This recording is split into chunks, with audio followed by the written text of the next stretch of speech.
CFAX Victoria, an iHeart radio station. If it's happening, it's here. CFAX 1070.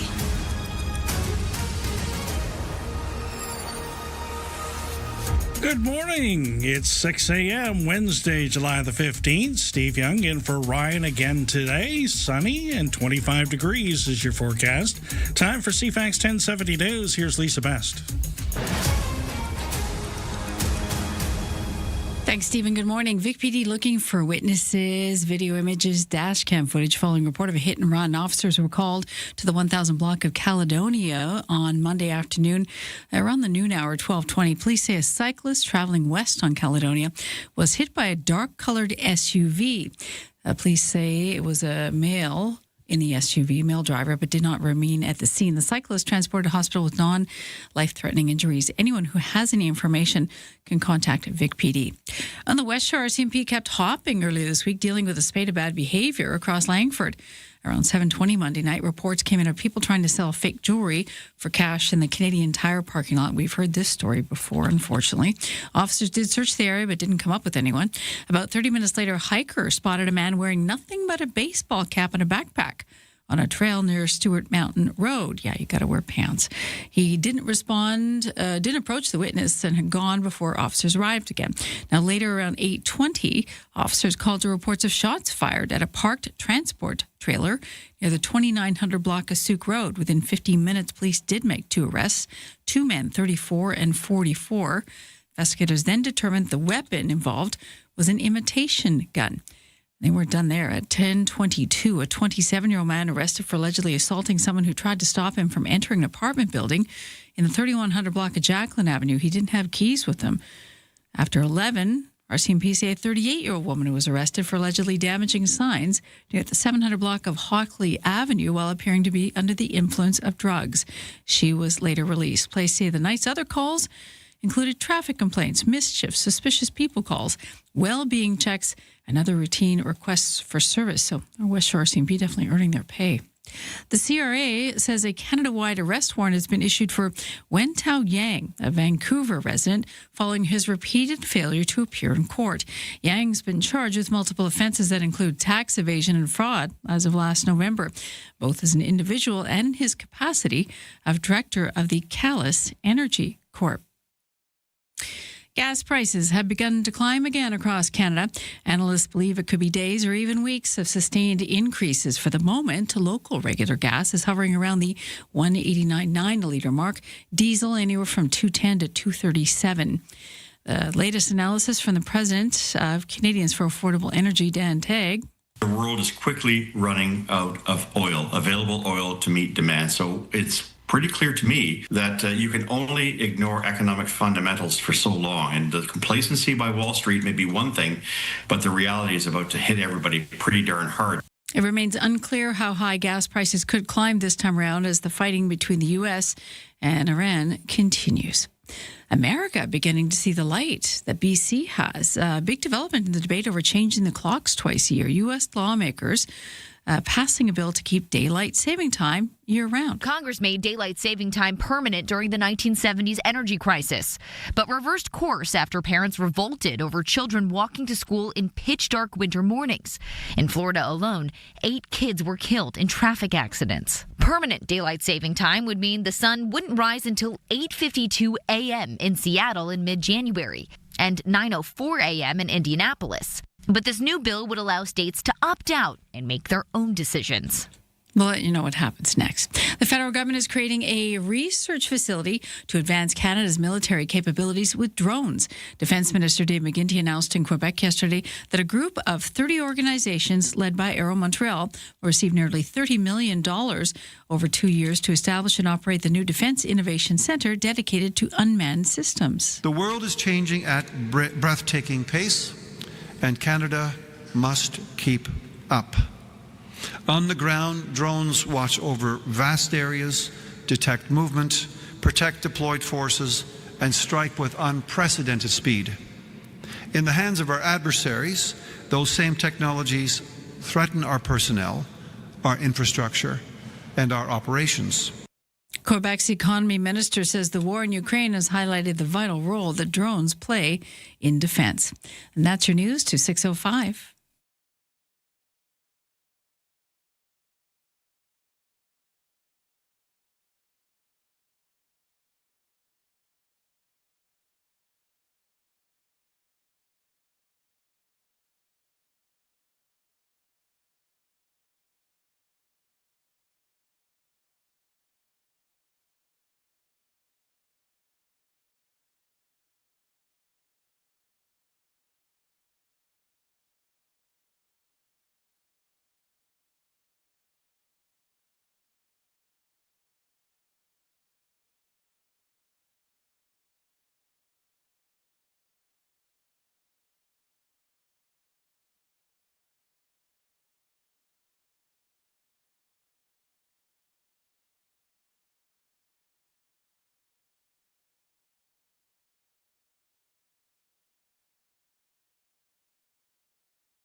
Your CFAX 1070 news poll question this morning, we're asking if you basically are borrowing money to pay for groceries.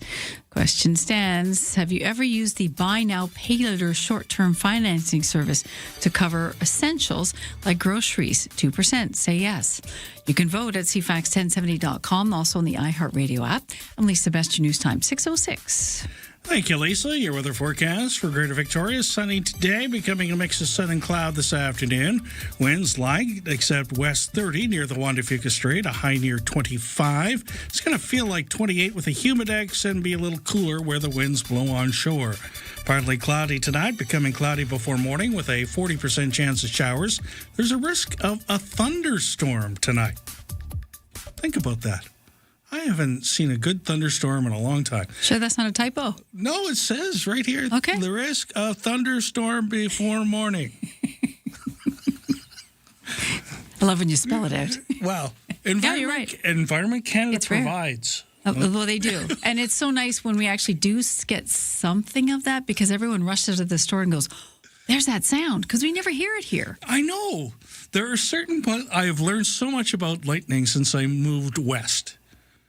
Because there's lightning shields, like in certain places. Well, the thing about Vancouver Island is the weather systems move so quickly through it, it doesn't have time to settle and actually grow up and become something like thunder and lightning. Well, lightning with thunder. So the mainland gets it all. But when I lived in Jasper, there were no thunderstorms either because the mountains acted as a barrier. Yes. So, and the prairies? Mega. I actually watched one last night. One of the storms, on TV? One of the storm chasers on YouTube was up in Alberta near Thorsby. Yeah. Okay. And it was the hail. The hail was like that was a good size hail. Yeah. I'm surprised dude's windshield is still intact because kudos to the windshield. Yeah, Alberta gets some wicked storms anywhere from there to Ontario. Yeah. Well, actually, Quebec gets them too. So who am I kidding? Yeah, and Ontario's got the smoke from the big fire in northern Ontario. There's a bunch around Thunder Bay, and there's one around Timmins as well. So they're adding up, eh? Yeah, the environment is rebelling. Mainly cloudy, 40% chance of showers tonight. Risk of a thunderstorm, as I mentioned. Actually, that's the same story for tomorrow. Mainly cloudy, 40% chance of showers. Risk of thunderstorm tomorrow morning as well, with a high near 20. And a mix of sun and cloud for Friday and a high near 20.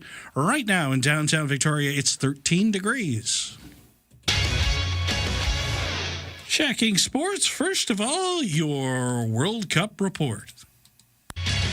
This is your TSN Radio FIFA World Cup 2026 update. I'm John Rodenberg. Spain will play for the World Cup title after upending favored France 2-0 in the first semifinal.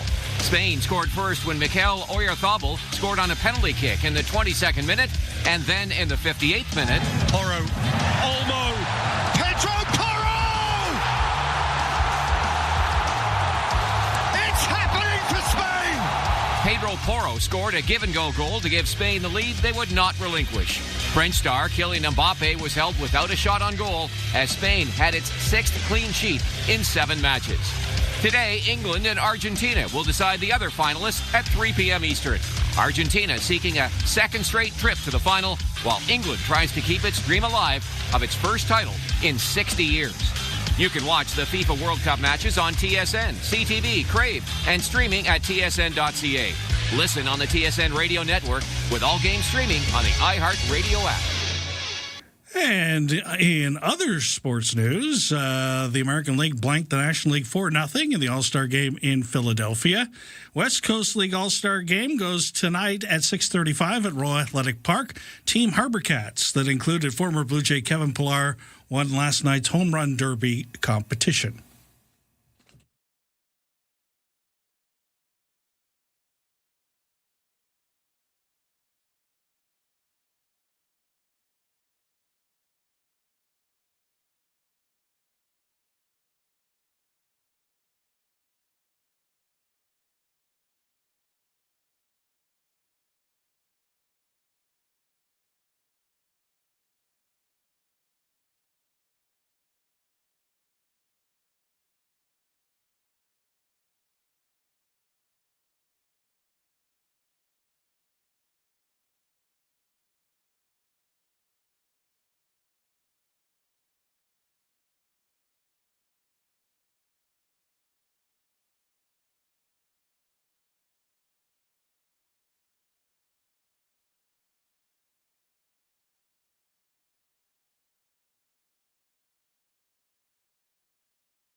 CFAX Mornings are brought to you by Thrifty Foods. Fresh Okanagan cherries are now in season at Thrifty Foods. Big, juicy, and packed with sweet summer flavor. Pick up some today. On the highways and byways around Greater Victoria this morning, I see no delays or encumberments. I know a certain person who does news had to wait by the Johnson Street Bridge as it went up this morning, and about 10 loads. It wouldn't be bad if I was trying to, get to work, but it's really pretty when it's up that bridge. I mean, it's really pretty when it's down too. And the amount of gravel that was going through on that barge is testament to the amount of construction going on in this area. Wow. I think we're all sitting there counting. As a child, well, if you grew up somewhere else, you count the rail cars going by as the car stopped. It was kind of like that. That's another big barge of gravel. I saw a comment on Reddit, Victoria Reddit, last night. I don't want to see another traffic cone ever. It is kind of a trigger point now for drivers, right? It kind of is.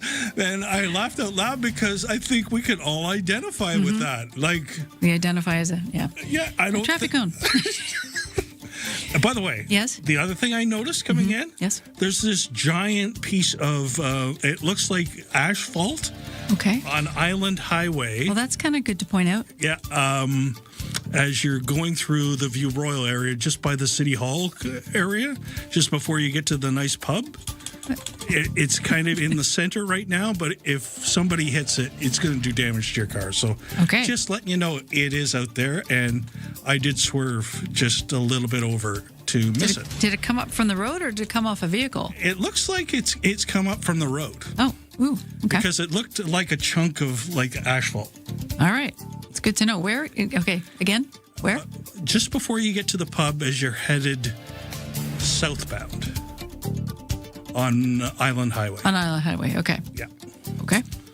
We're getting into more detail in the traffic than you usually get, but... Nothing wrong with that. I would also add that the next departure out of Swartz Bay is the 7 o'clock, and it has 46% available deck space.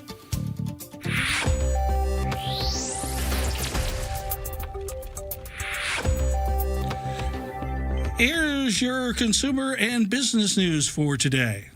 Federal Reserve Chairman Kevin Warsh is vowing to get monetary policy right and bring down inflation. He made the pledge in remarks to Congress, saying the economy is in solid shape otherwise. And Americans did get a break from inflation in June as consumer prices posted their biggest monthly decline in 6 years. The drop was driven largely by lower energy costs following the U.S.-Iran ceasefire. The Consumer Price Index, which measures the cost of everyday goods and services, fell 0.4% last month. That's better than economists us had expected. And when you're out and about shopping, if you are a loyal customer, beware. That loyalty program may save you some money, but it could be costly when it comes to online security. Over 3/4 of Americans belong to at least one store loyalty program. You trade a phone number or an email address for discounts, rewards, or special offers at a grocery store, a coffee shop, maybe a gas station. And that savings may come with a hidden cost, your personal information. When you hand over that information, data brokers build a profile on you, and they sell that information, and not just other companies. Scammers can also buy it and use the data to develop phishing emails. One tip, use a separate email just for rewards accounts, maybe a separate phone number too. That way, if your information is leaked, your primary contact information may still be protected. I'm Daria Albinger. And as college kids prepare for a new school year, Washington State has ranked near the bottom of states where students complete the free application for federal student aid form. The governor, Bob Ferguson, wants lawmakers to change that. He wants the FAFSA to be a requirement for all high school graduates. Washington State is literally the most generous state in the entire country for providing financial assistance. And by that, I mean free money for young people to go to college or to get job training. He adds the FAFSA requirement would increase the number of students who can get state or federal aid. The FAFSA form is now available for all students and contributors. I'm Monica Nelson with your consumer and business news. In the kitchen, in the car, and at the office. Ryan and Lisa, mornings on CFAX 1070. Take us with you. Listen live on the free iHeartRadio app. 6:16, here's Lisa with your news headlines. Checking the Wilderness BC wildfire update. We have 20 active fires burning province-wide. 2 new starts in the last 24 hours. No new fires are here on Vancouver Island, but 2 fires are considered out of control. On that note, the Wildfire Service says a RAP attack crew has been added to the firefighting efforts at the Brunswick complex of fires outside Boston Bar. The service employs about 40 firefighters in that program who are trained to rappel from a helicopter into areas that are otherwise hard or impossible to access. The update from the service says the crew at the Brunswick complex will be putting helicopter pads into areas previously not accessible to ground crews.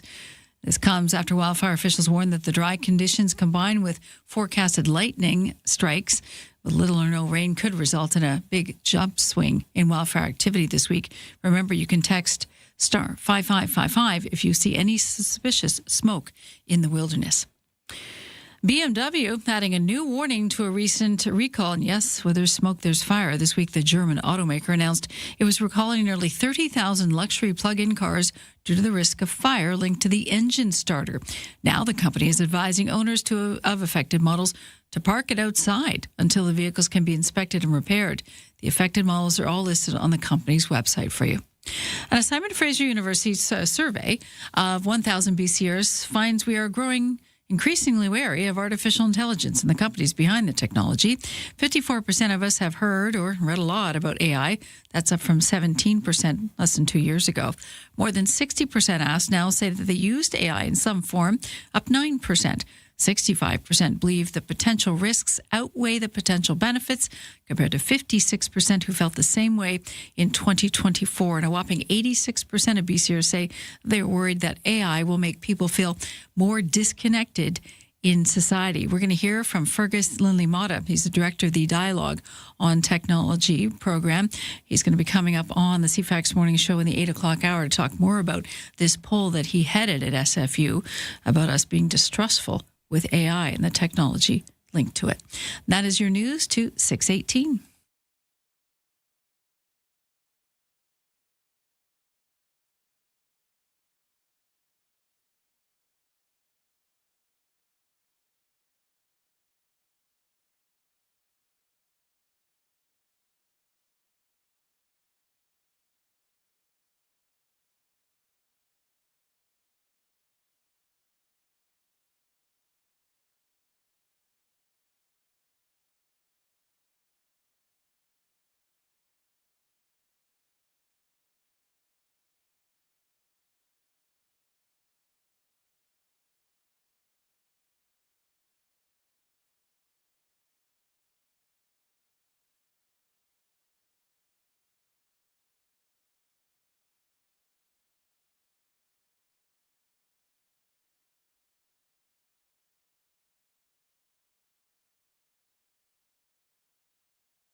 6:20 here at CFAX 1070. No delays on the highways or byways at this time. Lighter than usual volume.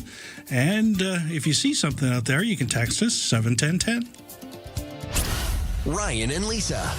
Mornings on CFAX 1070. Remember, you have us in the palm of your hand. For listeners on the go, listen live on the free iHeartRadio app. You know, I've been wearing jerseys all week. We kind of noticed. Yeah. And I'm getting some good feedback from the listeners, so I will try to continue. Yes. And go through like 10 jerseys through the 2-week period. Ryan is gone for 2 weeks. I will be here. Mm-hmm. And yeah, we'll do the jersey thing. Today, I specifically bought this jersey to wear on this specific day. I really like that jersey. You don't normally see those colors together. At least I don't. No. In the jersey. No. It's usually red or something bright or white. 6 extremes. But it's actually quite nice. It's kind of a campy color. You know what it really is? What? It's a Timbit color. Well, that's why it looks kind of wilderness-like. Yes. It's the color of a Timbit. There's blue. This is my Timbit jersey. Sprinkles. It says Soccer Club Tim Hortons. Yeah. Then it's got the little Timbits logo on the side. It says 64 on the back. Why do you think it says 64 on the back? I don't know. That's when the first Tim Horton donut shop in Hamilton, Ontario on Ottawa Street opened. It's 1964? Correct. I didn't realize they were around that long. Okay. And that was the original one. Neat. Tim Horton. So it's Camp Day. So all the proceeds from your iced coffee or your regular coffee go to Tim Hortons camps around Canada. Yeah. And stays locally, too, depending on what the community, right, where you're buying? Yeah. The Esquimalt store will be hosting a fundraising event with several activities. We'll have more about that, all right, including a Guess the Timbits contest. But I thought it was important to visit the history of Tim Horton, because I think that's been lost. Because, yeah, who was the man, right? Exactly. Mm-hmm. And Leaf fans should love this because he was a 4-time Stanley Cup champion with the Leafs when they used to be successful. 1962, 1963, 1964, and the last one in 1967. Wow. So that was the last team that won. Waiting a long time. He was named one of the 100 greatest players in NHL history. I didn't know that. That's okay.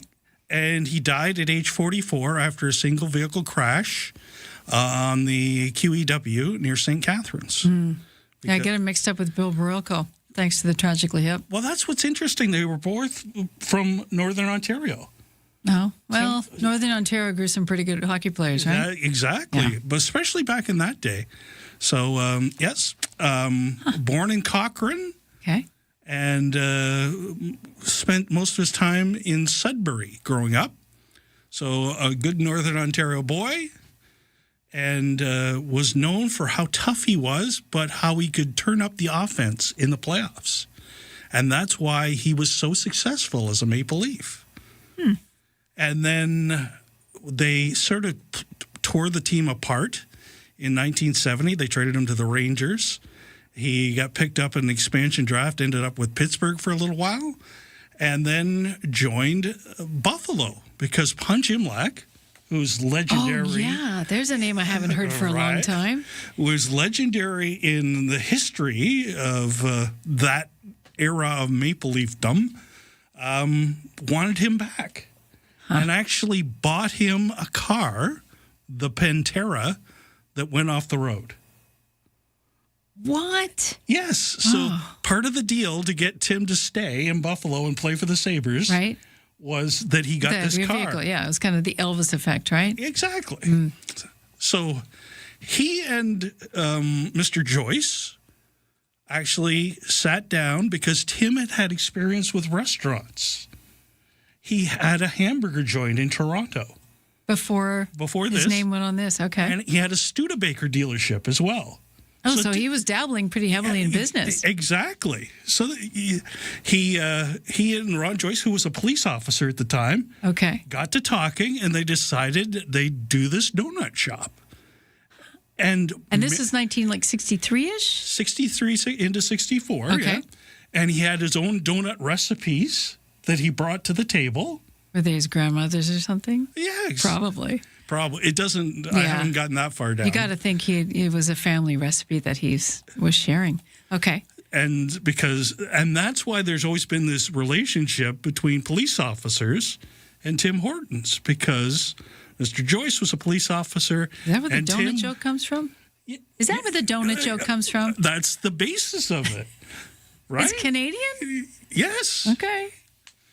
And the store in Hamilton started it out, and what started with one store in Hamilton blew into what is now the Empire.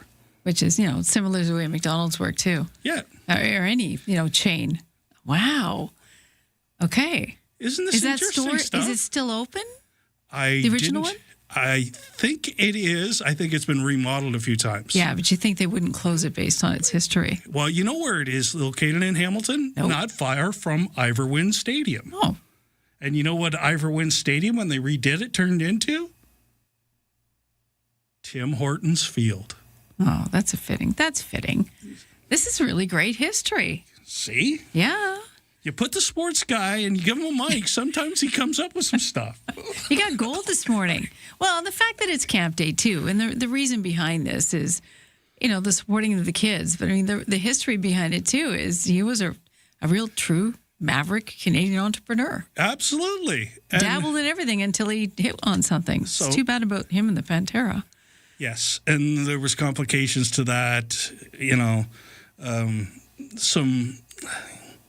some unfortunate lessons about drinking and driving can be ascertained from his demise. Yeah, unfortunately, it was a different world back then, and we didn't have the stats that we were relying on so heavily now about how bad it was, how deadly it was to drink and drive. So, yeah, okay. So there you have it. Unpacking Tim Horton on camp day. So just keep that in mind. It really is a Canadian success story, even though things have happened since. It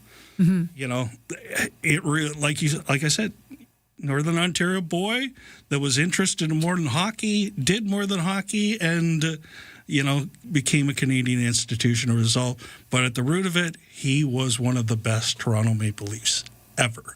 Wow. Take a break. News coming up, bottom of the hour. From CFAX 1070. Here's what's happening around the island. Victoria Symphony presents Symphony in the Summer Festival, July 10th through August 9th. Details at victoriasymphony.ca. Catch all the excitement of summer baseball with the Victoria Harbour Cats. More info at harbourcats.com. Have an event you want featured on CFAX 1070? Text us at 71010 to be featured. Get more event info at CFAX1070.com. If it's happening, it's here. CFAX 1070.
CFAX Victoria. An iHeartRadio station. If it's happening, it's here. CFAX 1070. 6:30 on Wednesday, July 15th. Good morning, Vancouver Island. Sunny and 25 degrees in your forecast today. Real nice day. Of course, there is that chance of thunderstorms tonight, but we'll get into that again as the show progresses. Time for CFAX 1070 News. Here's Lisa Best. Thanks, Stephen. Good morning. The Bank of Canada is set to deliver its fifth interest rate decision of the year this morning. Economists widely expect the central bank will remain on hold at 2.25%, despite higher energy prices lifting inflation. Officials at the Bank of Canada have made it clear they're willing to look beyond the initial price shock from the Iran war, but are prepared to act if there are signs inflation is spreading beyond the gas pumps. The bank will also publish new forecasts this morning showing how the war and other forces shaping the economy are affecting its outlook for growth and inflation. Michelle Zedekian, The Canadian Press. The federal government has topped the class in a new report card tracking progress on internal trade, as marked by the Canadian Federation of Independent Business. Ottawa went from a C to an A+ in this year's report card of its legislative changes in leadership and getting the provinces and territories to the table to knock down long-standing trade barriers. The CFIB's Kelly Lupke says despite those wins, most small businesses claim that hasn't translated into more sales, at least not yet. Governments across the country really have made more progress on internal trade in the last 2 years than we've seen in over a decade. And so some real improvement in the grades, but for most small businesses, really the realities in their day-to-day haven't changed. Lepke says there's more work to be done as most provinces have not yet lived up to their word to remove restrictions on direct-to-consumer sales of alcohol across the country. The federal government is creating a research facility to advance Canada's military capabilities with the use of drones. Defence Minister Dave McGuinty announced in Quebec that a group of 30 organizations led by Aero Montreal will receive nearly $30 million over 2 years to establish and operate the new Defence Innovation Centre dedicated to unmanned systems. McGuinty says the hub will be sponsored by the Canada Joint Forces Command. The Canadian Armed Forces must be ready to operate in this new reality. That is why this hub matters so much. It will help Canada develop its own uncrewed systems, integrate them better, and defend against them better. McGuinty says drones are changing the way modern militaries operate, and Canada must adapt to the new world. The National Chief of the Assembly of First Nations has a planned meeting this fall between First Ministers and Chiefs across this country. Did not come easy and must not be the only one of its kind. Cindy Woodhouse-Nepanak has first described First Nations' previous exclusion from ministers' meetings as very disrespectful. It was a hard, long road, and I want to uplift the many national chiefs before me, the many staff that worked before me, the many folks that pushed to get a First Minister's meeting. That's just having one piece of it, but I think the old global piece of it is we need to be at the table fully. Calls for a meeting with First Ministers got louder last year when the federal and provincial governments were discussing among themselves ways to fast-track major infrastructure projects. Those discussions, of course, continue. A big development in the debate stateside over changing the clocks twice a year. U.S. House lawmakers passing a bill to keep daylight saving time all year round. The days of springing forward and falling back may be numbered. The House has voted to make daylight saving time permanent. The bill would end the twice-a-year clock change requirement and give way to the later sunsets we see from March to November. The bill has been a priority for President Trump. And the BC government has decided to make a difference with Surrey City Hall, sustaining significant damage after a suspicious fire outside the building in the early hours of Monday morning. The firefighters told police the blaze had likely started in a portable toilet set up against the side of the building. The heat causing the exterior glass to break, allowing smoke to enter the building, triggering the sprinkler system. The investigation has uncovered video footage of a potential suspect in the fire, but police are asking anyone who may know anything to contact them. That's your news to 6:35.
Your CFAX 1070 news poll question: have you used a buy now, pay later short-term financing service to cover your life essentials, like putting food on the table? 2% say yes. You can vote at CFAX1070.com, also on the iHeartRadio app. And Lisa, best your news time is 6:36. Thank you, Lisa. Your weather forecast for Greater Victoria: sunny today, becoming a mix of sun and cloud this afternoon. Winds light except west 30 near the Juan de Fuca Strait. A high near 25, 19 where the winds blow on shore. The humidex is going to make it feel like 28, and your UV index is at 7 or high. Partly cloudy tonight, becoming cloudy before morning with a 40% chance of showers. There's also the risk of a thunderstorm before morning with a low near 14. Mainly cloudy with a 40% chance of showers tomorrow. Risk of a thunderstorm in the morning and a high near 20. Mix of sun and cloud on Friday with a high near 20. Right now in downtown Victoria, it's 13 degrees. In sports, the American League blanked the National League 4-0 in the All-Star game in Philadelphia. Blue Jays hurler Dylan Cease struck out the side in the first inning. The West Coast League All-Star game goes tonight, 6:35 at Royal Athletic Park. Harbor Cats is host.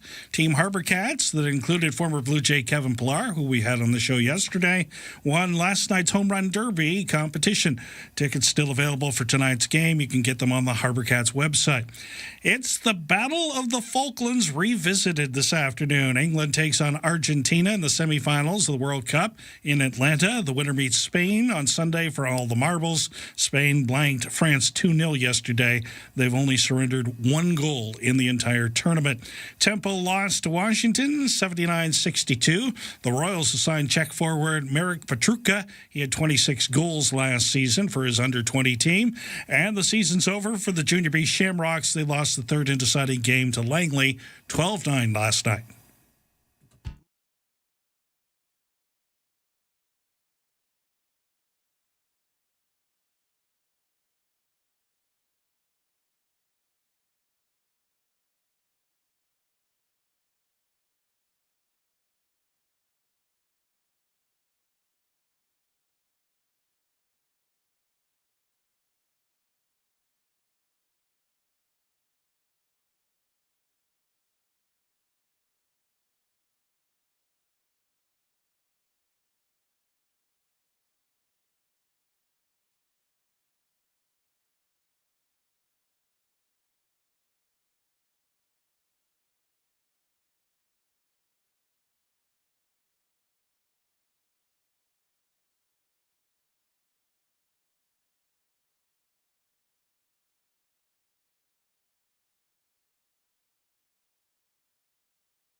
CFAX Mornings brought to you by Coastal Heat Pumps. For a comfortable home, no matter what the season, and big savings on your heating bill. Talk to Coastal Heat Pumps, designed for comfort, the South Island's Elite Plus Fujitsu Air Stage dealer. Checking your highway setup. Traffic starting to increase now, especially in the Trans-Canada. Just after you get on the highway, Victoria bound in Langford, it gets a little slow. Then once you get to Thetis Lake Regional Park, things speed up. Slow down a little again by Island Highway, and then speed up again a second time. No major delays out there at this time.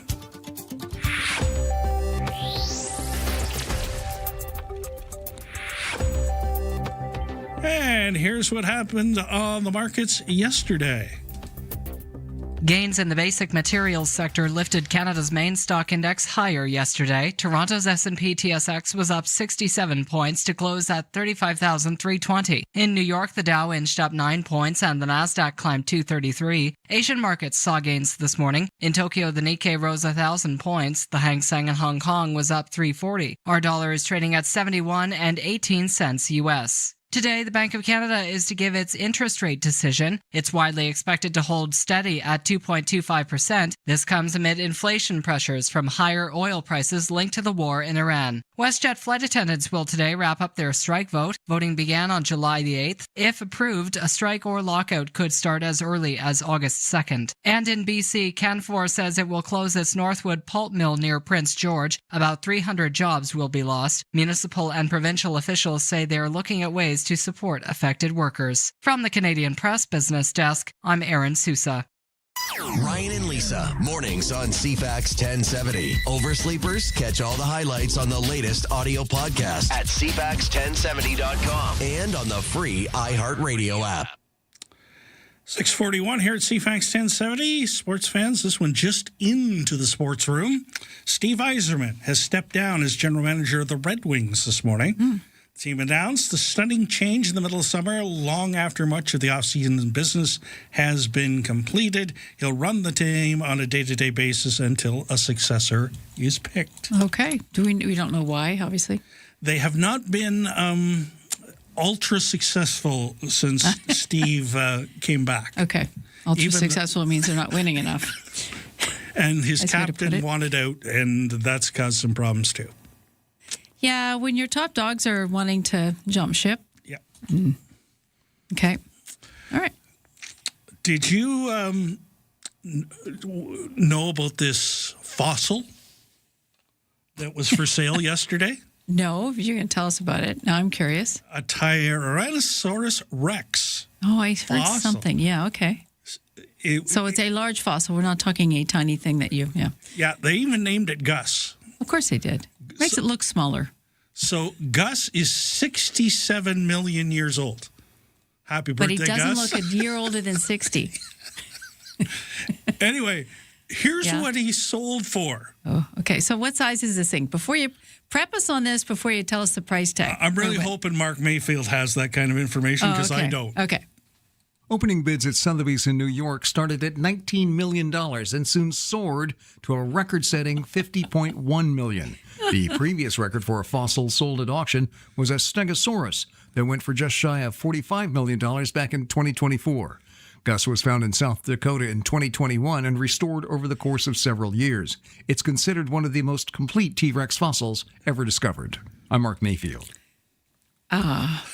Yeah, that's not really in my financial wheelhouse. And plus, I would have nowhere to put it. That's a lot of money for a fossil. Agreed. But the kind of people that shop in this realm that you and I don't rub shoulders with, and let's face it, most of us don't, they have these kind of deep pockets where it's, I'm fine. What'd you buy today, honey? A fossil. Oh, that's nice. What's for dinner? I wonder if they got permission from their spouse before they bought the fossil. You got to wonder what happens with high-end families like that, right? Like power couples right. To the nth degree, where they're such upper echelon. It's like, honey, I just bought $1 million something. It was a little thing I saw. I wanted. It spoke to me. That's nice. And they don't care. Because couples do talk about this stuff. When it comes to major purchases, anything, most couples have this pact. And if you can weigh in if you're part of a couple. You know what I'm talking about. They have this pact that, honey, if we're going to spend over X amount of dollars, say if it's $300 or $500 or $2,000, everybody has a limit, and because they have joint accounts. So if you're going to spend over that, we're going to talk about it first. Whatever you're going to buy. Yes. The first question that would put on my mind would be, okay, where are you going to put it? Well, that's what I said. It's not like you're going to hang it on the wall. Maybe you're going to hang it on the wall. But you need a large wall to do that kind of thing. Yes. And then you've got to just moving it. You can't call Joe the mover for this. No. And then you got to put it back together. And it doesn't come with an IKEA. Nothing like the Swedish fossil. We just need the Allen. Give me an Allen key. If IKEA's listening, we think this is actually a good idea for you to get into this. It's because get into the fossil business. And the directions are just going to have pictures, and you're going to sit there and wonder, what? I don't understand. I just like the fact that someone's got that deep pockets that they can spend that kind of money and not even worry about the next steps of where it's going to go. They probably already have somewhere it's going to go, obviously. Maybe it's going to the man cave. That's a heck of a knick-knack for the man cave, isn't it? Look, check out my fossil. Forget etchings. You can show her your fossil. Maybe Maple Leaf Sports and Entertainment bought it. Oh. And is going to put it on have them mounted on the top of the Air Canada Centre for Raptors games. You've got ideas. Think big. Or, yeah, we could suspend it. There you go. Big ticket. 6:46. Heck of a knick-knack. Here's Lisa with your news headlines.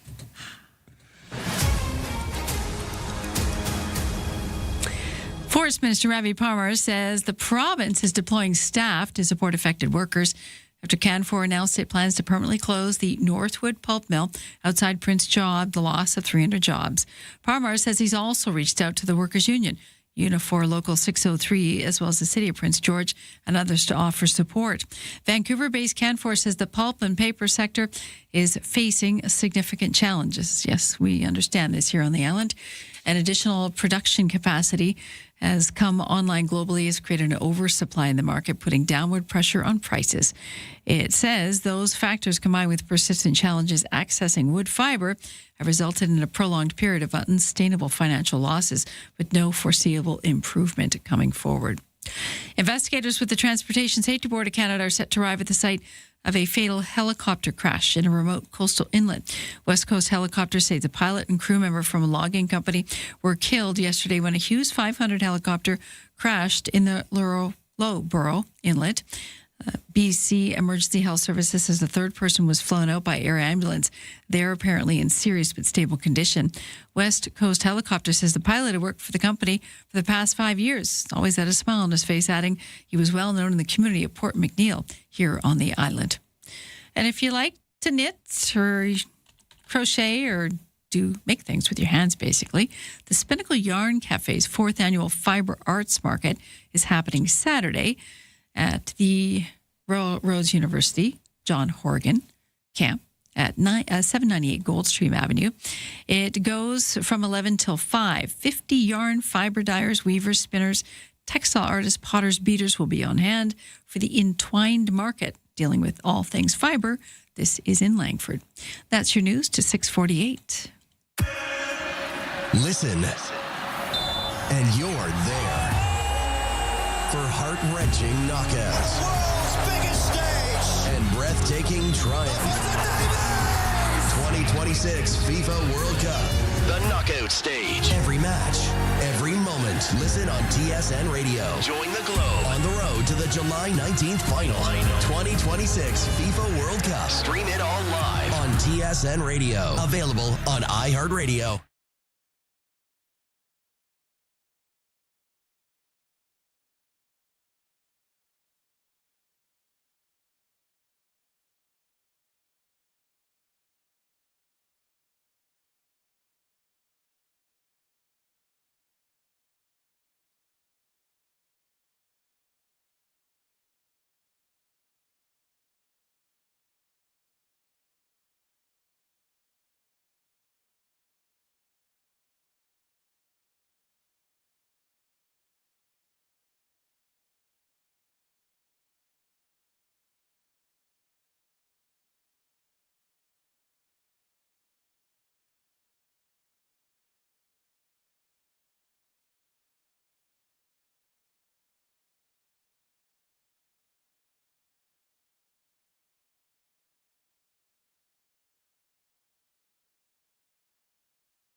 CFAX mornings are brought to you by Thrifty Foods. Fresh Okanagan cherries are now in season at Thrifty Foods. Big, juicy, and packed with sweet summer flavor. Pick up some today. Once again, volume starting to increase on the Trans-Canada Victoria bound, but no major delays to speak of at this point. There's some slowdown and speed up, but it's not measurable at this point. At the ferry terminal, the next available sailing's at 7 o'clock, and there's 38% available deck space. Everything's on time so far out of Victoria International Airport. Ryan and Lisa are ready when you are. Good morning. Day or night, find the highlights under latest audio at CFAX1070.com and on the free iHeartRadio app. Well, we have a very special guest joining us right now. Of course, CFAX and Uptown teamed up around the Christmas season to bring you Santa's Anonymous Special Day, Miracle Day. And Uptown has continued on with lots of summer programming in store, including free salsa lessons and live music Fridays. General Manager Christy Lowe's joining us to walk through it. Hi there. Welcome back to the program. Good morning, Steve and Lisa. How's everybody doing today? Well, hearing a nice bright voice like that in the morning does us well, right? I think so. I agree. We're very excited about this, especially the salsa. Yes. Lisa, I hope to see you out there doing some dancing. I can bust a move. When is the salsa? Yes. Well, we've got a whole bunch of things going on. So why don't I start from the beginning? Okay, start from the beginning. So we have built this new area on Uptown Boulevard, and it's a beautiful open space with turf and picnic tables. It's 5,000 square feet. And we thought, in addition to being able to let your kids run free in this, again, gorgeous, safe environment, we thought, why don't we do some fun programming? So we have some salsa lessons from the Victoria Latin Dance Association, the official people folks, that will be able to teach you the moves. We've got Zumba that's happening. We've got local musicians that are going to be out there performing on Fridays from 4 to 6. And then if we really feel like turning it up, we're going to do some fitness classes on Fridays. 2 chances, one at 8 a.m. and one at 9 a.m. Lisa was commenting before the show about how excited she was about this salsa stuff. Yes. In particular. Katie, too. Yeah. Katie Hamilton's in. Yeah. So tell us about what salsa is for people like me that know it's got something to do with Mexican culture, but... There's no chips involved, Steve. Right. Yes. Well, what I can tell you is that if you are a beginner or an expert, everybody's welcome. The team there from the Victoria Latin Dance Association will teach you the moves. So very simple, basic, back and forth. We had about 70 people that came out last week to do it. So It's just been such a hit, and we're so excited to be able to have that. So when again does that happen? That's on Thursdays. Thursday, what time? There's different times every week, so I encourage folks to go to our website, shopuptown.ca, just to check out the exact times and things. What I like about these things is you don't realize how much exercise you're getting. So true. Yeah. It's fun. You make it fun, having a great time. Yeah. 70 is a really good crowd. It's a really good crowd. Wow. Yeah. Yeah. And for Zumba, there was about 50 people. So, yeah, it's a lively environment that just provides like really positive, good energy when you're coming to Uptown. So we're very excited about everything. It's good space. So live music Fridays. I imagine we've got a lot of talent in this area. We do. We definitely do. So you're giving them a stage right in the middle of it. Yeah, exactly. On this new area that we've built, we've tucked away a little corner. So if you're there, you can grab a bite to eat, come with your family, enjoy, and listen to this great, like a selection of live musicians that we have. And they're just truly fantastic.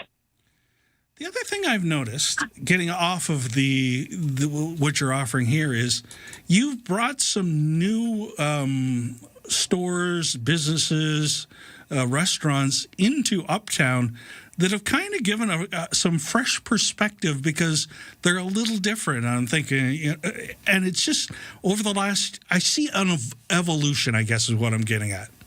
Yes, certainly.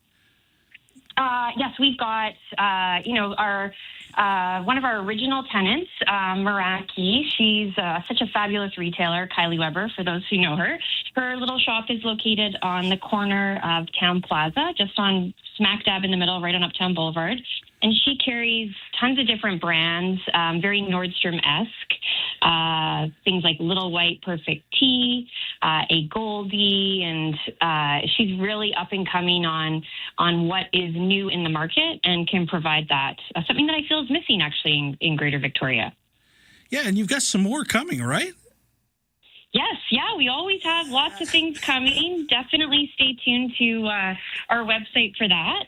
And one thing I do want to mention and talk about is that we have decided to go big on this last soccer match that the entire country has really gotten behind. And so good to see, how far Canada made it. But we're going to be hosting on this park area a 130-foot outdoor screen. We welcome everybody to come down. Mom, dad, grandma, grandpa, dogs, anybody is welcome. We're going to be starting the game at 11 a.m., free parking. We're going to have a tap truck for those dads or moms that want a little brewski to celebrate. So I really encourage everybody to come down and celebrate that as well. Is that today's game or on Sunday for the final? That is on Sunday for the final. Thank you, Steve, for clarifying. Yeah. No worries. So if you're Spanish in particular, because Spain is already there. Right. Can you imagine if England got there too, what Uptown would look like? Yeah. So fun. More than 70, I would say, for the dance lessons. You better be ready for people because the weather's going to be great for it too. Absolutely. Yeah. Great weather. As I said, we've got lots of things going on, some kids' activities, face painting. So, we really encourage everybody to come down and celebrate and enjoy the community space. Fantastic. Well, thanks for being such a great partner of CFAX 1070. We certainly appreciate you and all you do. And best of luck. And, you're making that Sunday watching the game thing a little tough for me to turn down, to be honest. Yeah, it's a great place to hang out. Yes. So thanks. We'd love to have you. Thanks for joining us, Christy. Take care. Thank you. You guys too. Have a great day.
CFAX Victoria, An iHeart radio station. If it's happening, it's here. CFAX 1070.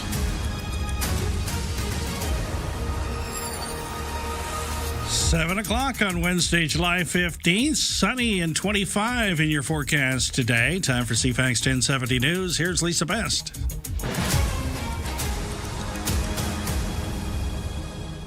News in from the Bank of Canada, holding its benchmark interest rate steady at 2.25% for a sixth consecutive decision as our economy continues to take a hit with the cost of inflation. The Canadian Real Estate Association now downgrading its forecast again for home sales activities in 2026. CREA is now expecting home sales to decline 1.4% this year compared with 2025, a reversal from its April forecast of a 1% gain.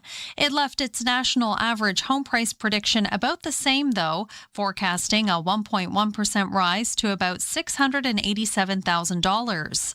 Since its previous forecast, Korea says inflation concerns from higher oil prices had led to a jump in fixed mortgage rates, though they've since eased. Its latest forecast reflects a weak first half of the year and delayed start to the housing recovery. Michelle Zadikian, The Canadian Press. To the pumps now, where gas prices have begun to inch up again in what analysts believe could be days or even weeks of sustained increases. Here's Canadians for Affordable Energy President Dan McTagg on the issue. The world is quickly running out of oil, available oil to meet demand. So it's pretty clear to me that you can only ignore economic fundamentals for so long. And the complacency by Wall Street may be one thing, but the reality is about to hit everybody pretty darn hard. For the moment, prices for a regular liter of gas at the pumps is hovering around $189.9. Diesel, of course, slightly higher than that, up to $237, depending where you're purchasing. The war with Iran appears to be intensifying this morning after CENTCOM announced the U.S. has completed another round of strikes on Iran targeting coastal defense systems. This fight is now focused on a battle for the Strait of Hormuz, which ships were able to pass through freely before the war started. Iran has been firing on cargo ships and American allies. The U.S. overnight launching a 7-hour wave of strikes aimed at degrading Iran's ability to threaten commercial shipping. And the president says these attacks will escalate in the coming days. We will keep you posted on what happens next. The Canadian Federation of Independent Business giving high grades to Ottawa and most provinces and territories for their collective work tackling long-standing internal trade barriers. The CFIB's Kelly Lepke says the Federation's been hammering the need to knock down barriers to trade within Canada over the last decade, but didn't see progress until U.S. tariffs put that issue on the front burner. If governments are not moving quite quickly over the next year to implement some of these pieces that they've talked about, we will see the grades drop. The CFIB survey of its members shows few small businesses have so far noticed any actual changes when it comes to doing business across provincial and territorial borders. Astronomers have apparently found a sweet spot in space. In Lucy in the Sky with Diamonds, the Beatles sang of tangerine trees and marmalade skies. Now astronomers say they have detected a type of sugar lurking in interstellar space. Molecular clouds where stars and planets are forming. Astrophysicist Ezaskin Jimenez Serra with the Spanish Astrobiology Center says they're essential ingredients for the origin of life. Because they represent the backbone of RNA and DNA. The sugar's called erythrulose. They can be found in raspberries and in other red fruits. Meaning the ingredients for life could be distributed across the galaxy and help life develop elsewhere. The results published this week in the journal Nature Astronomy. I'm Ben Thomas. America beginning to see the light, a new development in the debate over changing clocks twice a year. Congress made daylight saving time permanent during the 1970s energy crisis, but reversed course after parents revolted over children walking to school in pitch dark winter mornings. In Florida alone, 8 kids were killed in traffic accidents. Permanent daylight saving time would mean the sun wouldn't rise until 8:52 a.m. in Seattle in mid-January and 9:04 a.m. in Indianapolis. But this new bill would allow states to opt out and make their own decisions. It's exactly what BC's going to be dealing with come the We Won't Fall Back in November. That's your news to 7:05.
Your CFAX 1070 news poll question this morning. We're asking if you've ever used a buy now, pay later short-term financing service to cover your basic essentials like groceries.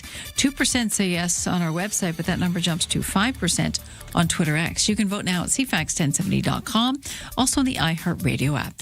And Lisa, best your news time is 7:06. Thank you, Lisa. Weather forecast for Greater Victoria. Sunny today, becoming a mix of sun and cloud this afternoon. Winds will be light except west 30 near the Juan de Fuca Strait, a high near 25. 19 where the winds blow onshore. The humidex is going to feel like 28. Partly cloudy tonight, becoming cloudy before morning with a 40% chance of showers and the risk of a thunderstorm before morning and a low near 14. Mainly cloudy with a 40% chance of showers tomorrow, risk of a thunderstorm in the morning and a high near 20. Right now in downtown Victoria, 13 degrees. In your sports, Steve Yzerman abruptly stepped down as general manager of the Detroit Red Wings this morning. He'll run things until a replacement is named. The American League over the National League 4-0 in the All-Star game last night in Philadelphia. The West Coast League All-Star game goes tonight, 6:35 start at Royal Athletic Park. It's England and Argentina today at noon our time in the semifinal of the World Cup. That'll be in Atlanta. The winner will meet Spain. Spain blanked France 2-0 yesterday. The NBA investigation into Kawhi Leonard's contract with the Clippers continues. There may be a second endorsement deal connected to the signing. The trade to Toronto is on hold pending the outcome, and a decision about a potential expansion team in Seattle is ongoing, with a final vote on that expected before the end of the year.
Start things at the ferry terminal. Next available sailing out of Swartz Bay is at 8 o'clock. It has 41% available deck space. If you're headed to the mainland later today, just a couple of sailings to note. The 4 o'clock sailing just has 10% of estimated vehicle space available, and the 8 o'clock has 8%. So just plan accordingly around that. On the highways, it's much lighter than usual on the Trans-Canada Victoria bound. Just a slowdown, but certainly no red zones to speak of so far this morning. Pat Bay Highway is in good shape as well, and I see no issues on the Malahad either.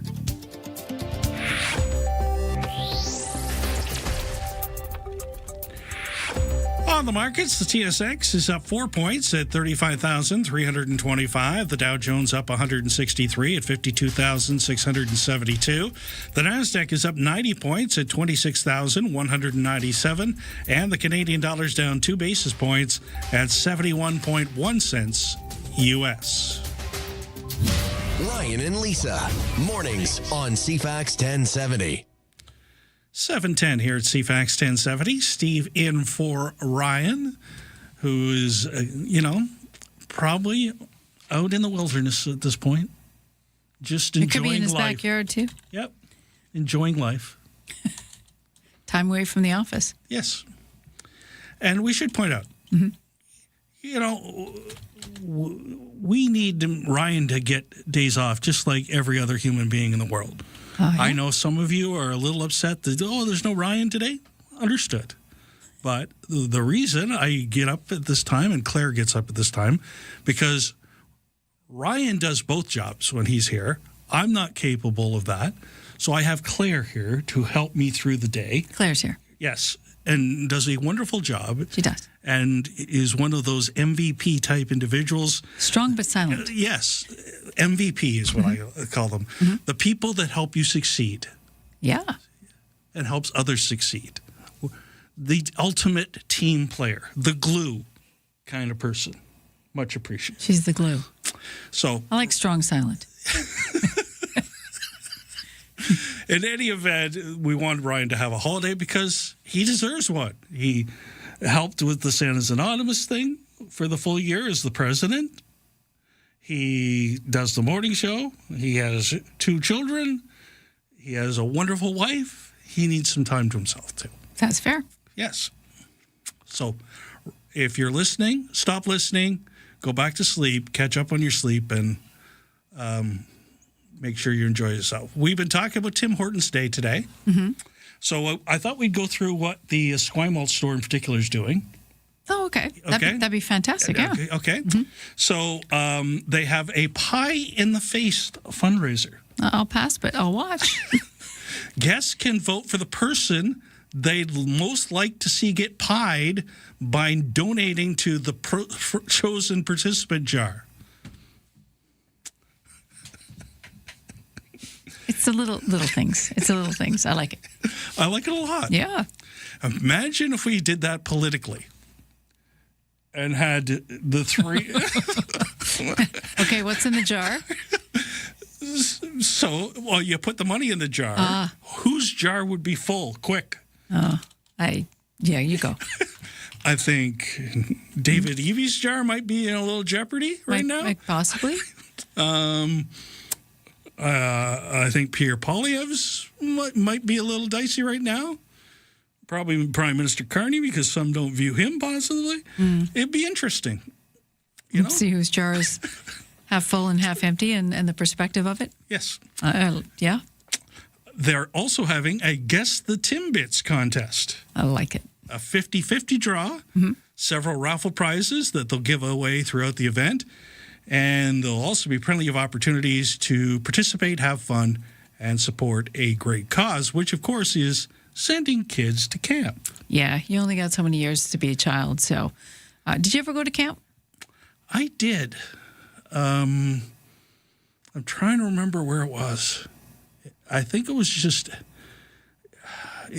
north of where I grew up. So it's always close. Yeah, I think it was usually parents have to drive you there. If I was the nearest town to it was called Embro. Okay. And did you have a good time? No, not really. Okay. Was it your first time away from home? Yes. Yeah, that's tough. Yeah. That's tough. Parents know now, I think. Parents are more savvy with it. They know to sort of ease a child into it, because when you're sending, especially someone younger to camp, if they're not into their tweens or teens, it can be quite shocking for a child to be away from their parents and with a bunch of strangers, basically.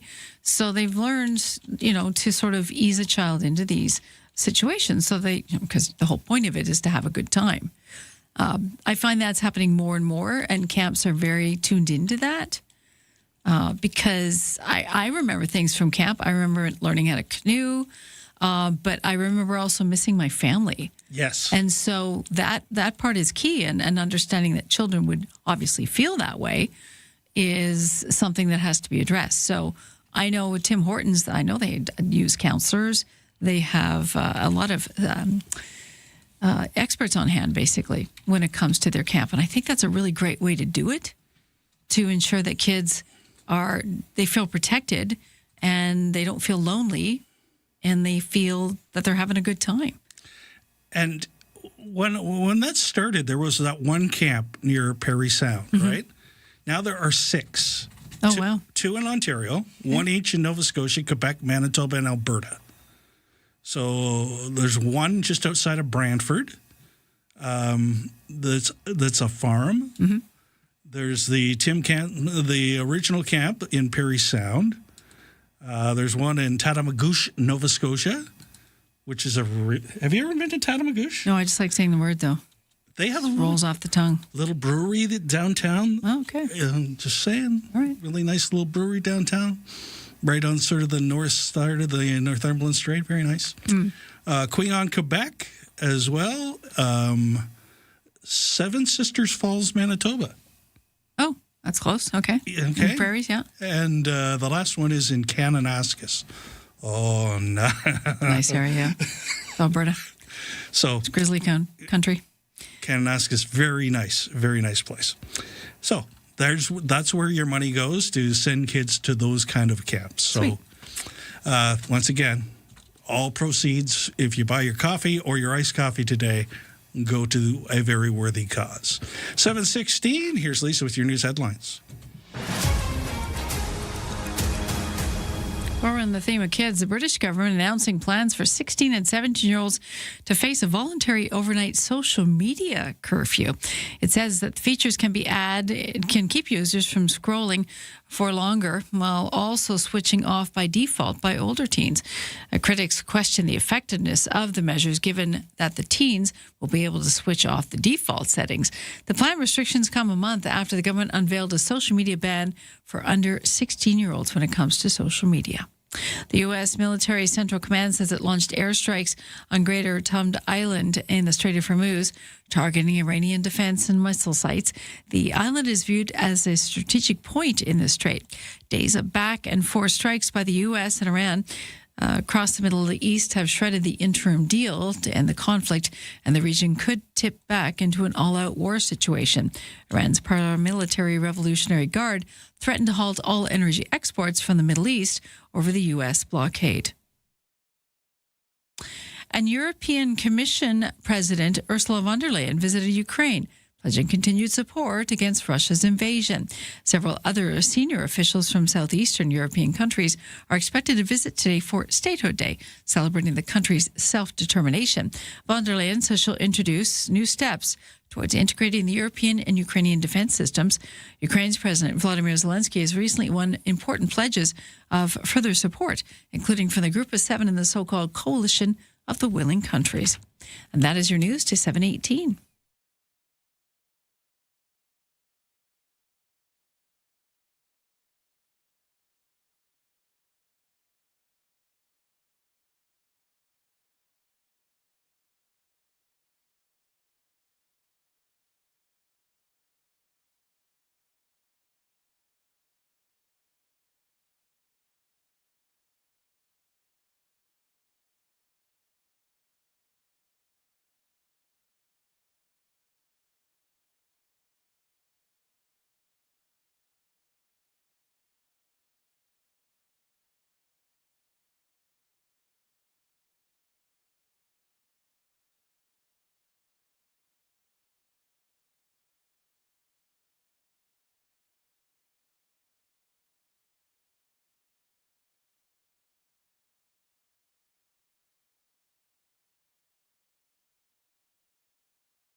Morning show brought to you by Coastal Heat Pumps. For a comfortable home, no matter what the season, and big savings on your heating bill. Talk to Coastal Heat Pumps, designed for comfort, the South Island's Elite Plus Fujitsu Air Stage dealer.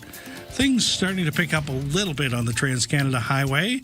Not the volume we saw yesterday, not as slow as yesterday as you are Victoria bound, but there are places where you're not operating at peak speed. Just beware of that. Things getting a little congested on Douglas Street as you head towards the downtown area just after Uptown approaching Mayfair. No other delays to speak of at the ferry terminal. The next available sailings at 8 o'clock and 33 50% available vehicle space at this time.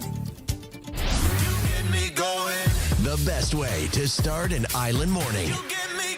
Ryan and Lisa on CFAX 1070. Some condo communities are finding it difficult to manage dog owners who don't pick up their dog's waste. Now, some buildings in the capital region have turned to a service that will match DNA abandoned waste with their dogs so owners can be fined. Poo Prints Canada. I didn't make this up. That's the name of the company. Gary Bradamore is joining us now. Good morning, Gary, and happy Poo Print. Good morning, and thank you for inviting me. Yes, it can be comical at times. Yes, well, it's something we can all relate to. We have personal information about 100%. Now, are you two pet owners or dog owners, or I'm an auntie. Either one of you? I'm an auntie. You're an auntie. I'm an auntie, yeah. So, Yes. and I see it all the time. Why have the dog if you can't clean up after it? Yeah, it's unfortunate. So, believe it or not, Poo Prints has been around for quite some time. It was started in 2008 in Knoxville, Tennessee. I've been promoting the Poo Prints program in Canada since 2016. So I'm approaching my 10 years of working with Poo Prints across the country. And as you've seen in this recent article, where a pet owner, I believe her name was Marie, it was in one of our Poo Prints communities with High Street in Highgate. It was interesting coming from an actual pet owner who had to DNA register the dog. And I think that's probably the article that prompted you to reach out to us and find out a little more information. Absolutely. That's right. Because I do know that you can tell a lot about an animal and which one was where. And like Parks Canada uses this for bears. I didn't know that. Yes. Oh, okay.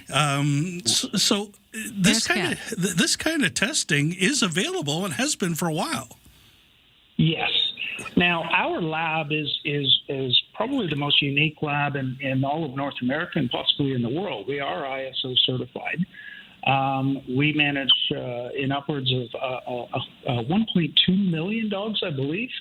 We have over 10,000, not just condominiums and stratas, but as well as apartment communities that use our service regularly now.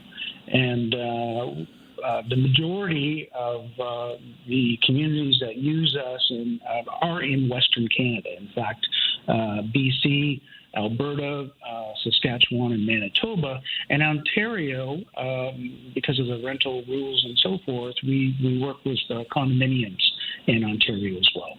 So how does it work? Do they provide a sample before they are allowed to move in? Correct. We have what they call two kits, or I call them two kits. One's the front end kit, and one's the back end kit. You don't have to go beyond that. We got the picture. It's breakfast radio. No, we got it. We've put our spoons down a long time ago. Yeah. So condominiums and or apartment communities, they pass a rule that says that it is mandatory for everyone in the community to register their dog's DNA. And so the front end kit is a simple cheek swab. And so the pet owner would make an appointment to come down and see a property manager or concierge or staff member.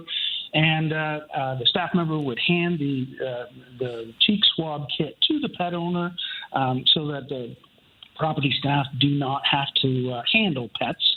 Not everyone's comfortable with dogs and so forth.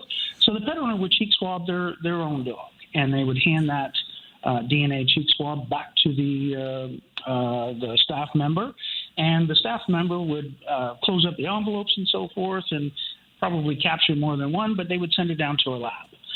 Within a very short period of time, our lab captures the DNA specific to that dog. So it's not a breed test. It's not this is a lab or a German Shepherd and so forth. It is DNA specific to that dog.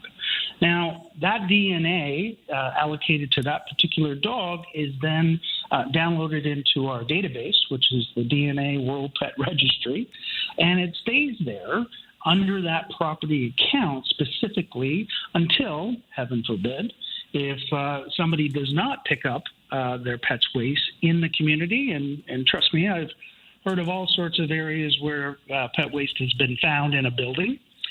Stairwells, parking garages, thrown off balconies, you name it. When a maintenance crew is cleaning up, they simply use the back-end kit, which is our waste collection kit, and they would take a piece of that while they're cleaning it up, put it in the bottle, shake it up, and send it down to the lab. Within 2 weeks of receiving the waste collection kit, we are then able to match exactly what dog it belongs to and, of course, the pet owner. We then have a 3-page match documentation that indicates all the processes and the 16 markers that we've identified to match that particular dog and facilitate that to the property management company.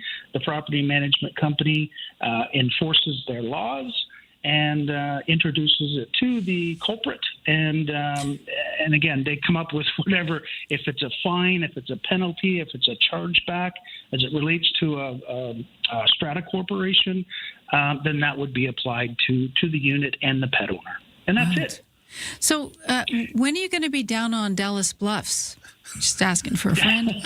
Because well, I find that most people are signing on. They're already sort of on board with this program, right? It's sort of like buying a self-help book. You're already there, So how do we catch culprits out in the wild, out in where leash only or leash off is appropriate? Is that possible? Well, absolutely.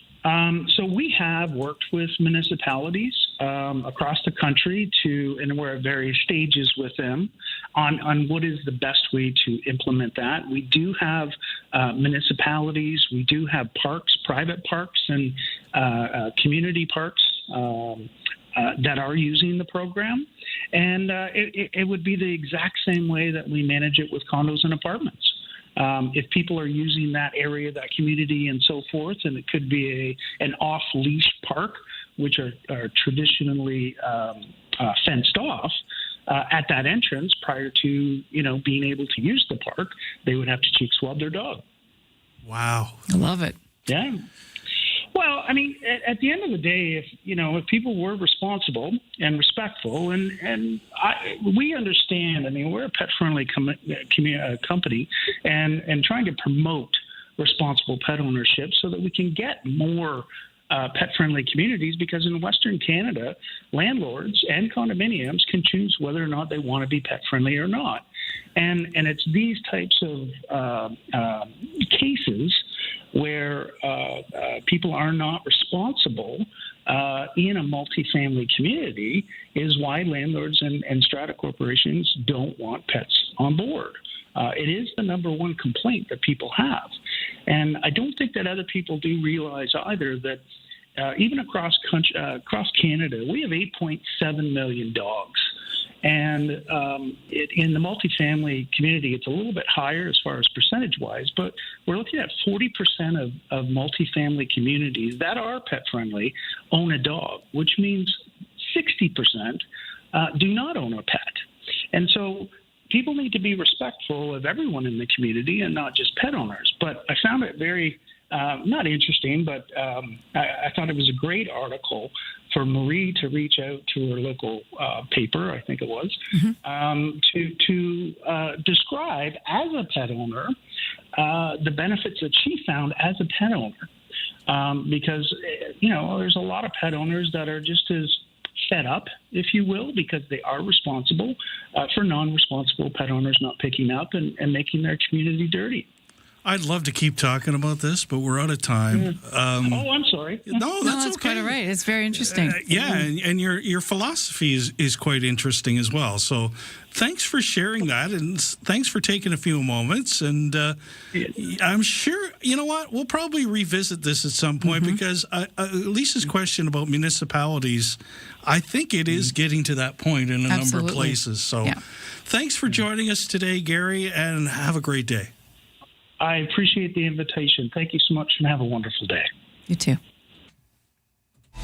Developing political story, a big doozy. Vashi Capellos. What started as a dull day is anything but. The top newsmakers. Your go-to political debrief. Daily. What is really going on? The breaking news. Just moments ago. And the entertaining analysis and debate to follow. I don't think you can sugarcoat it. It's an issue. It's not true, guys. Yeah. Vashi Capellos. There is a greater plan here. Vashi Capellos. Weekdays 9 a.m. to 11. Bigger picture politically, which is on CFAX 1070.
CFAX Victoria. An iHeart radio station.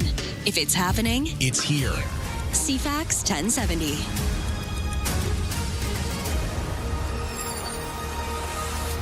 Good morning, Vancouver Island. 7:33, Wednesday, July the 15th. Sunny and 25, your forecast for today. Time for CFAX 1070 News. Here's Lisa Best.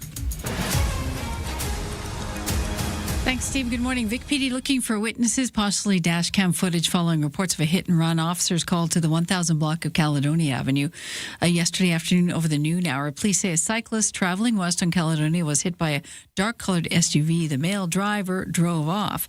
The cyclist has non-life-threatening injuries. West Shore RCMP kept hopping earlier this week, dealing with a spate of bad behavior across Langford. Started around 7:20 Monday night. This call from people about people trying to sell fake jewelry for cash in the Canadian Tire parking lot. That's been making the rounds in Langford lately. Officers did search the area but didn't come up with any suspects. About 30 minutes later, a hiker spotted a man wearing nothing but a baseball cap and a backpack on a trail near Stewart Mountain Road. You can't dress like that when you're hiking. He did not approach the witness and was gone, unfortunately, before officers arrived. Later at 8:20, police were called to reports of shots fired at a parked transport trailer near the 2900 block of Souk Road. Police did arrest two men in that case, 34 and 44 years old. And then investigators did determine that the weapon involved was an imitation gun. Later that night at 10:22, a 27-year-old man arrested for allegedly assaulting a person who tried to stop him from entering an apartment building on Jacqueline Avenue. He didn't have keys for that apartment building. And then just after 11, RCMP say a 38-year-old woman was arrested after allegedly damaging signs in the 700 block of Hockley Avenue. She appeared to be under the influence of drugs. She was later released. Police say the other calls that night include traffic complaints, mischief, suspicious people, well-being checks, and other routine requests for service. So it's been busy lately on the West Shore. A BC helicopter company says 2 people have died, 1 person injured after one of its aircraft went down on the Central Coast during forestry operations Tuesday morning. Lisa Laporte has details. West Coast Helicopters says its pilot and a crew member from a logging company were killed when the Hughes 500 chopper crashed in Loughborough Inlet around 6:15 a.m. on Tuesday. BC Emergency Health Services says a 3rd person was flown out by air ambulance to hospital where they are in serious but stable condition. The Transportation Safety Board of Canada is deploying investigators. They should be on site by this morning. The BC Wildfire Service says the RAP attack crew has been added to the firefighting efforts in the Brunswick Creek complex of fires outside Boston Bar. The service employs about 40 firefighters who are trained to rappel from the helicopter into areas that are otherwise hard to access. This comes after wildfire officials warned of an increase of wildfire activity this week with hotter, drier temperatures on the way. Wildfire Operations Director Cliff Chapman says the risk is particularly high in the southern 2/3 of the province that run along the U.S. border. We're anticipating that we will see dry lightning in those areas. What dry lightning means is that we will see high winds, lightning hitting the ground, and it will come with very little or no precipitation, leading to a very high potential of wildfire starts and wildfire spreads. There are currently 20 wildfires burning in this province. 2 are considered out of control. There's no new fires on Vancouver Island, but if you see something that doesn't look right, smoke in the wilderness, text 5555 to let them know. In health news, a new blood test could determine whether someone will develop Alzheimer's. A blood test could determine whether a healthy adult is likely to develop Alzheimer's disease.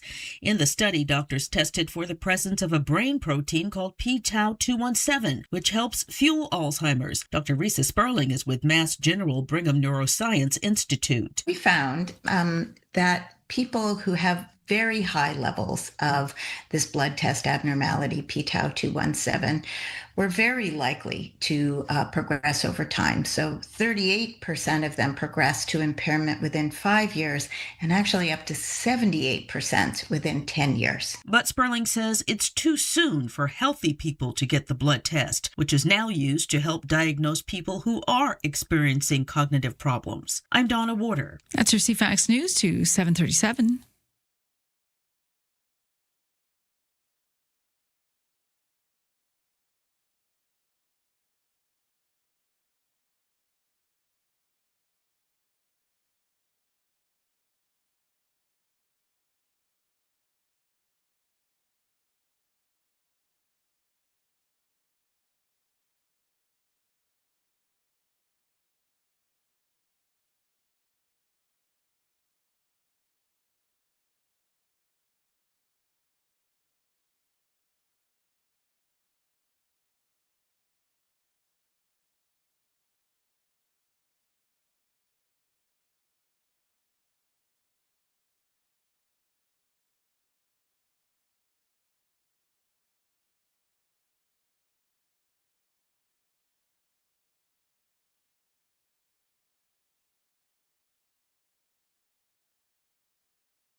Your CFAX 1070 news poll question. Have you ever used a buy now, pay later short-term financing service to cover basic essentials like food on the table? 2% say yes on our website. That jumps to 5% saying yes on Twitter X. You can vote now at CFAX1070.com, Twitter X, and also the iHeartRadio app. And Lisa Best, your news time is 7:39. Thank you, Lisa. We have an accident, Lisa. Uh-oh. I'm going to give people the heads up, even though we're supposed to do weather first. I know if you're in a car and you're heading towards it, you would say, Steve, tell me about the accident. It's in a very strategic place. Saanich Road, say, Boleskid, and right in front of Uptown. Okay. So traffic is already backed up coming into the city, and it's affecting traffic in both directions. So just be on the lookout for that. And it's getting redder and redder as we go by. So we don't know the extent of it. If you got eyes on it, text us at 71010. Just letting you know that maybe that Burnside as an alternate might be in handy, or Blanchard, of course, as an alternate. You want to try to stay off of Douglas Street right now. Something you may notice too, further south of that, along Dallas, Douglas in the James Bay area, there's a power outage affecting nearly 1,000 people. Power's been off since about 7. 994 customers, BC Hydro customers affected. A wire is down, no word on why, but you may have traffic lights not working in the area there as well. And of course, we'll let you know as soon as power is back on. Doesn't say crews are on the way yet, so it might take, actually crews is signed, so not quite there yet, but they'll get on that quick. Thank you. Weather forecast for Greater Victoria: sunny, becoming a mix of sun and cloud this afternoon, a high near 25, partly cloudy tonight. Becoming cloudy before morning, 40% chance of showers, risk of a thunderstorm at a low near 14. Mainly cloudy tomorrow, 40% chance of showers, risk of a thunderstorm in the morning, and a high near 20. Right now in downtown Victoria, it's 13 degrees. The American League over the National League 4-0 in the All-Star game last night in Philadelphia. Good first inning by Blue Jays hurler Dylan Cease. He struck out the side. The West Coast League All-Star game goes tonight at Royal Athletic Park. That's a 6:35 start. Tickets still available on the Harbor Cats website. Team Harbor Cats won the Home Run Derby. Of course, Team Harbor Cats had yesterday's guest, Blue Jay Kevin Pillar, on their squad. Tempo lost 79-62 to Washington in the WNBA. Royals assigned check forward Marek Petruka. He had 26 goals in an under-20 team last year. Season's over for the Junior B Shamrocks. They lost the third and deciding game of that series, 12-9 to Langley last night.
For a comfortable home, no matter what the season, a big savings on your heating bill. Talk to Coastal Heat Pumps, designed for comfort.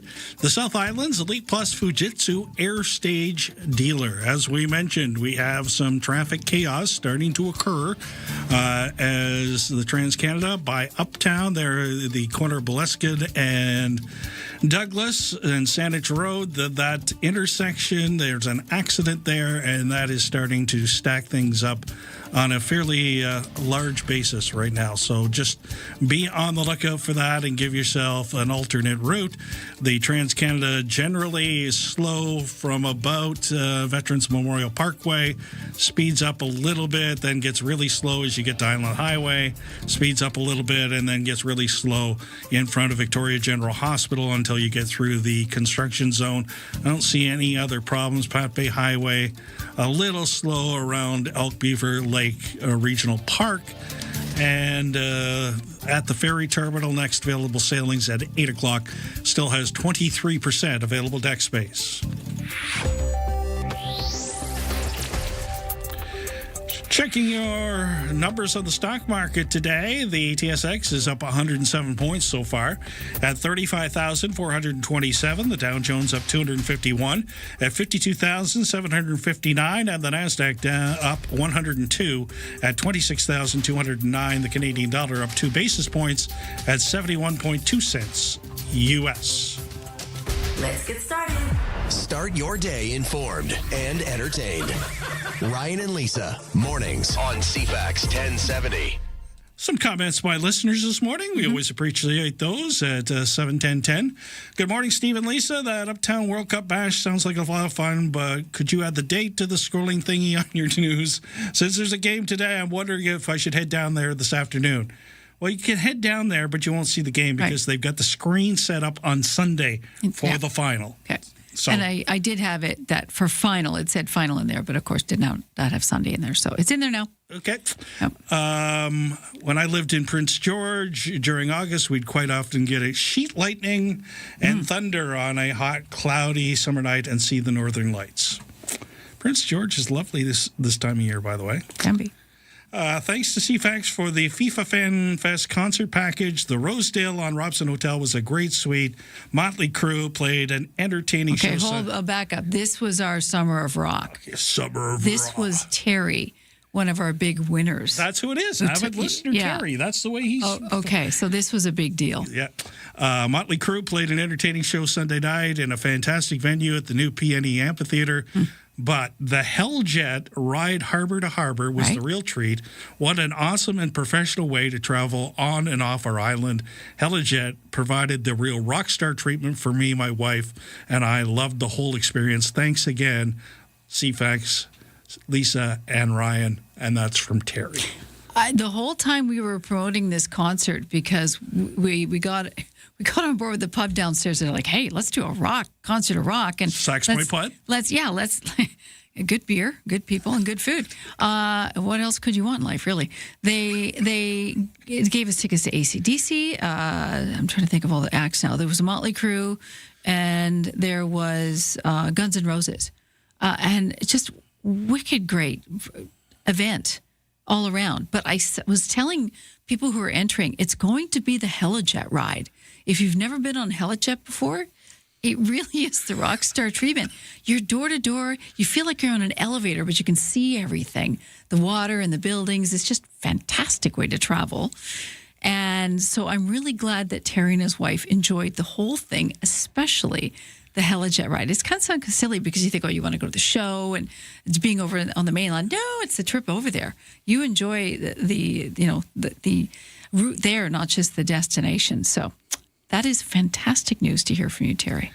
And thanks for listening, and we're glad you had a great time. And if you've never, I realize not a lot of people have had the privilege of being on a helicopter. Well, it can get expensive. Occasionally they have sales, but they're few and far between, of course, because, they have to pay their bills too.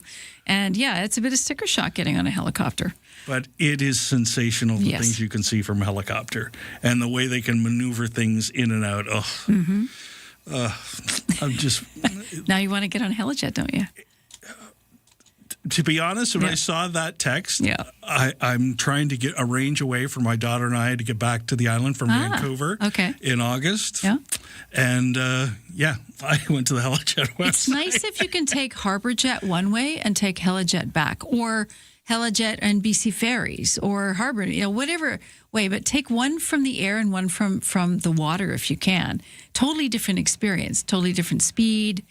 And they actually sell that package out of Nanaimo with the Hollow Ferry. Oh, so that you can take the plane one way and the ferry I like that. the other. Oh, that's perfect. Yes. I love that. Yes. So, whether there's a package or not, when you're going back and forth, I'm probably telling you something you already know, but when you have people in town, it's nice to be able to take them on the ferry and then also take them by air, because you just see it. It's a totally different kind of experience.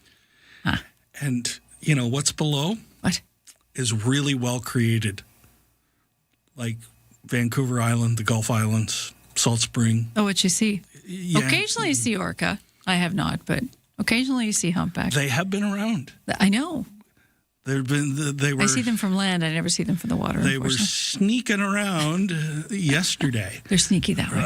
Over by Esquimalt they were. Lagoon. Oh, okay. Yeah, they were sneaking around. Pop up. It's breathtaking to see them. Just hanging about, doing their whale things. Everything's black and white with those guys. So doing her news things. Yes. Here's Lisa Best with your headlines. If you drive a Beamer, BMW, they're adding a new warning to a recent recall. This week, the German automaker announced it was recalling nearly 30,000 of the luxury plug-in cars due to a risk of the engine starter fire. Now, the company is advising owners to affect the affected models outside until the vehicles can be inspected for repairs. All the affected models are listed on the company's website, so best to check ahead. A new Simon Fraser University survey of 1,000 BCers are growing increasingly wary of things artificial intelligence. Companies behind the technology is getting the side eye as well. 54% say they've heard or read a lot about AI, up from 17% in 2024. More than 60% now say they've used AI in some form. That's up from 9% 2 years ago. 66% believe that the potential risk outweighs the potential benefits, compared to 56% feeling the same way in 2024. And a whopping 86% of people asked say they worry that AI is going to make people feel more disconnected in society. The findings also indicate that the BC government is playing a central role in regulating this new technology, while there's limited appetite for solutions where companies self-regulate or individuals become more literate about AI. We're going to have a special guest coming up in the 8 o'clock hour, so next hour, talking more about AI. This is Fergus Lindley-Motta, the founder and director of the Simon Fraser University's Dialogue on Technology projects. He's done all this investigation. He also headed up that survey that I just spoke of. That's your news to 7:51. Where the noise stops and the conversation begins. Hey, it's Friday. Welcome to the Graham Richardson Show. The stories that shaped your week aren't just headlines. They are the moments we live through and the decisions that change what comes next. Let's take a closer look at that together. It's national conversations. From major policy shifts to the fun, unexpected trends and friends everyone will be talking about. It is intelligent, unpredictable, and completely Canadian. Stay informed. Stay ahead. The Graham Richardson Show. Friday morning at 9 a.m. right here on CFAX 1070.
.53 here at CFAX 1070, checking your traffic situation. That accident just in front of Uptown on Douglas Street at Sandwich Road is causing quite a backup. Traffic now almost backed up all the way to Tillicum, so if you can avoid that area, either drop across down to Gorge Road or Clegg-Flower or Burnside even will give you a much better attempt at getting downtown a lot faster. TransCanada Victoria bound a little slow right from Thetis Lake Regional Park to through the construction zone, and then it improves until you get to Tillicum and you hit that other. We have that hydro outage as well downtown. It's northeast of Dallas Road, west of Circle Drive, south of Simcoe Street. A wire's down, about 1,000 customers are affected. BC Hydro says a crew has been assigned. It's all here. News, weather, traffic, and community events. Ryan and Lisa, mornings on CFAX 1070. CFAX 1070, the friend of the bird, of course. And we have the bird calls from my friend Lisa. And today, we're going to do hoo-hoo stuff. The Western Screech Owl Stewardship and Monitoring Program seems to be showing positive signs for the future of the bird in the capital region as it continues to deal with significant habitat loss. Habitat Acquisition Trust Wildlife Stewardship Coordinator Juliana Raposa Wild is joining us. Good morning, Juliana. That is a long job title. Hi, good morning, Steve. Yeah, it definitely is. You did great. So maybe let us know what your program is doing right now to help out the Western Screech Owl. Yeah, for sure. So our work, we focus on the Canacotii subspecies of the Western Screech Owl, and this is a really small owl. Fairly larger than a robin. They don't migrate; they stay here year-round, and they're native to this area. And as you mentioned, they were once common in this area, but they're facing dramatic population declines. They rely on key habitat features that are found in mature old-growth forests. So these features are like cavities made by woodpeckers, which they use for nesting. They aren't able to excavate their own sites. And so they're facing threats from habitat loss. They're facing threats from the barred owl, which is a recently established species who actually thrive in these environments. And they're outcompeting the screech owl for food, and they prey on them directly. They're facing many other threats like rodenticides.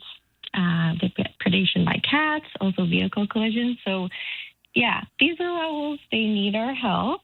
And our program actually started in 2015. We've been working since then to monitor for these owls across the Capital Regional District.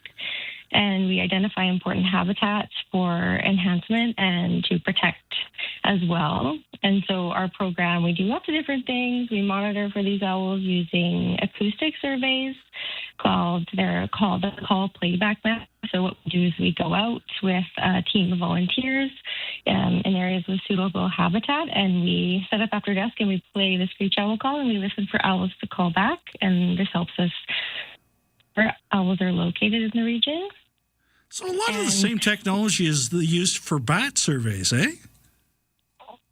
Yeah, it's similar. They're both kind of like acoustic surveys, but yeah, we also survey for bats. Okay. So what have you seen happen since 2015 till now? Yeah, so, this year we had some really exciting monitoring results. Last year we surveyed kind of a smaller area, and we only detected one owl.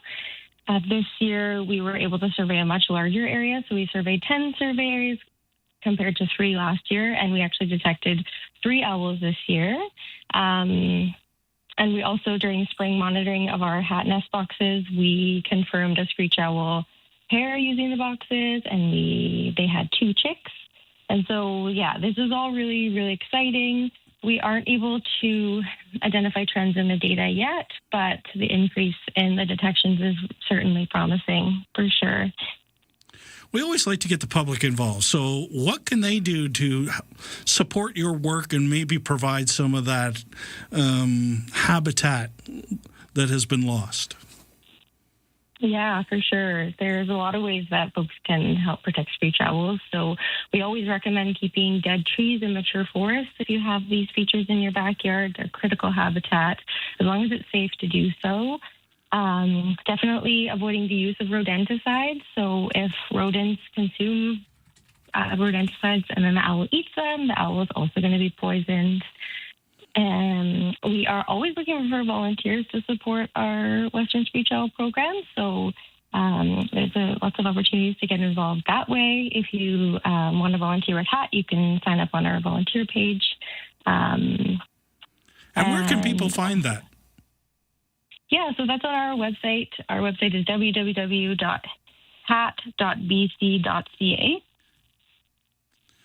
And also, if you keep an ear out for screech owls, so listen for screech owls in the evenings. And if you ever hear a screech owl, you can report.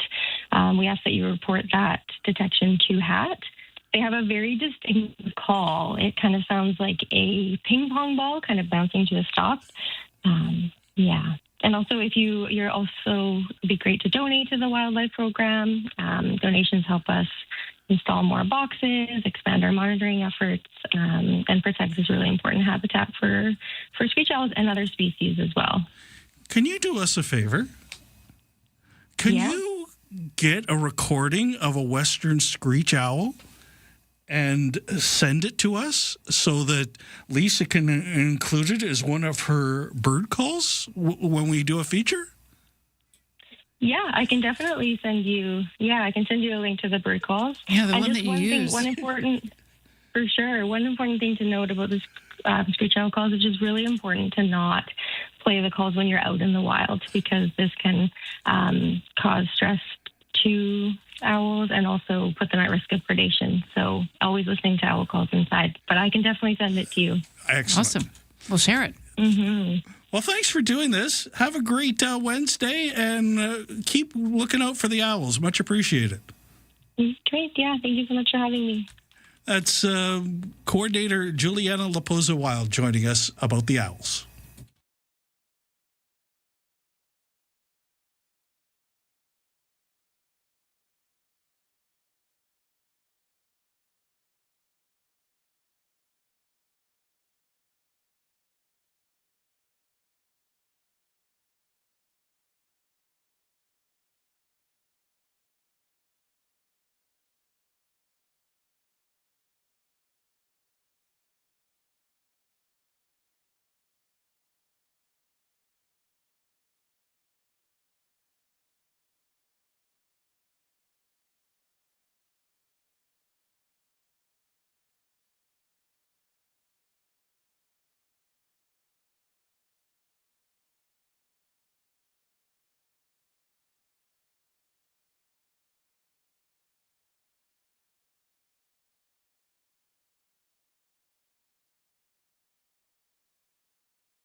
CFAX Victoria. An iHeart radio station. If it's happening, It's here. CFAX 1070. Good morning, 8:02 here at CFAX 1070, Wednesday, July the 15th. Steve in for Ryan today. Sunny, 25 degrees in your forecast. Time for CFAX 1070 News. Here's Lisa Best. It may be that the U.S. is following BC's lead and America is beginning to see the light and darkness later. A big development in the debate over changing clocks twice a year stateside. Congress made daylight saving time permanent during the 1970s energy crisis, but reversed course after parents revolted over children walking to school in pitch dark winter mornings. In Florida alone, 8 kids were killed in traffic accidents. Permanent daylight saving time would mean the sun wouldn't rise until 8:52 a.m. in Seattle in mid-January and 9:04 a.m. in Indianapolis. But this new bill would allow states to opt out and make their own decisions. Here in BC, the CRA says a Canada-wide arrest warrant has been issued for Wen Tao Yang, a Vancouver resident, following repeated failure to make a court appearance. Yang was charged with multiple offenses, including tax evasion and fraud last November, both as an individual and also in his capacity as a director of the Calais Energy Group.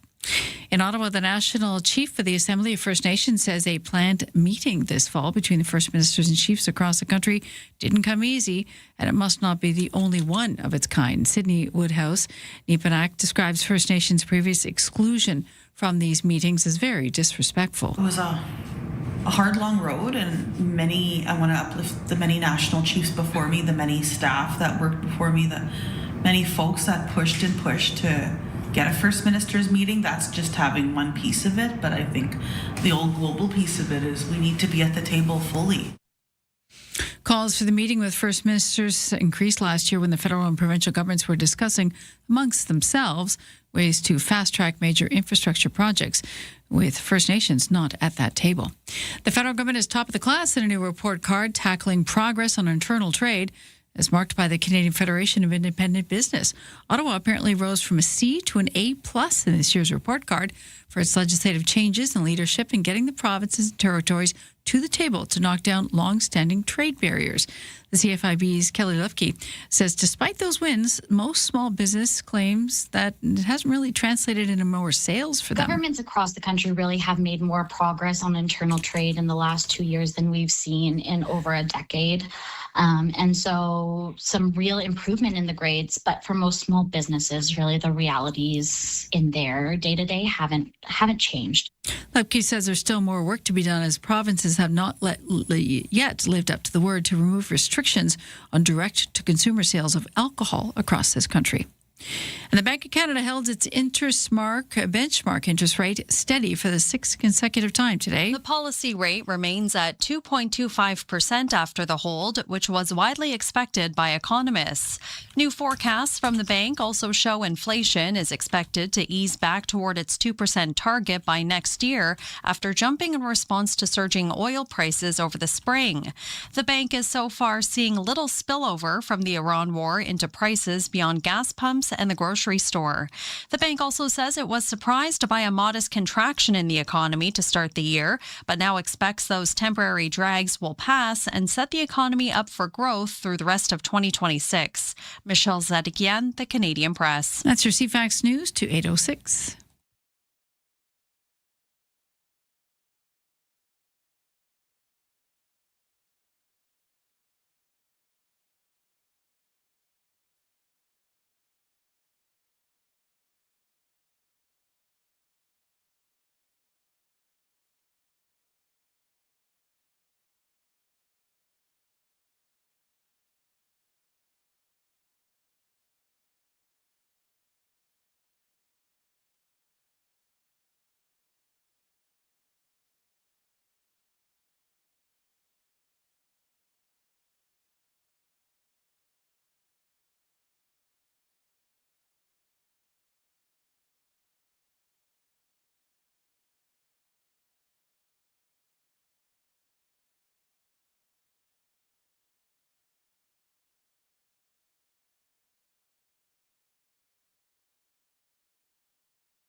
Your CFAX 1070 news poll question this morning, we're asking if you've ever used a buy now, pay later short-term financing service to cover basic essentials like food on the table.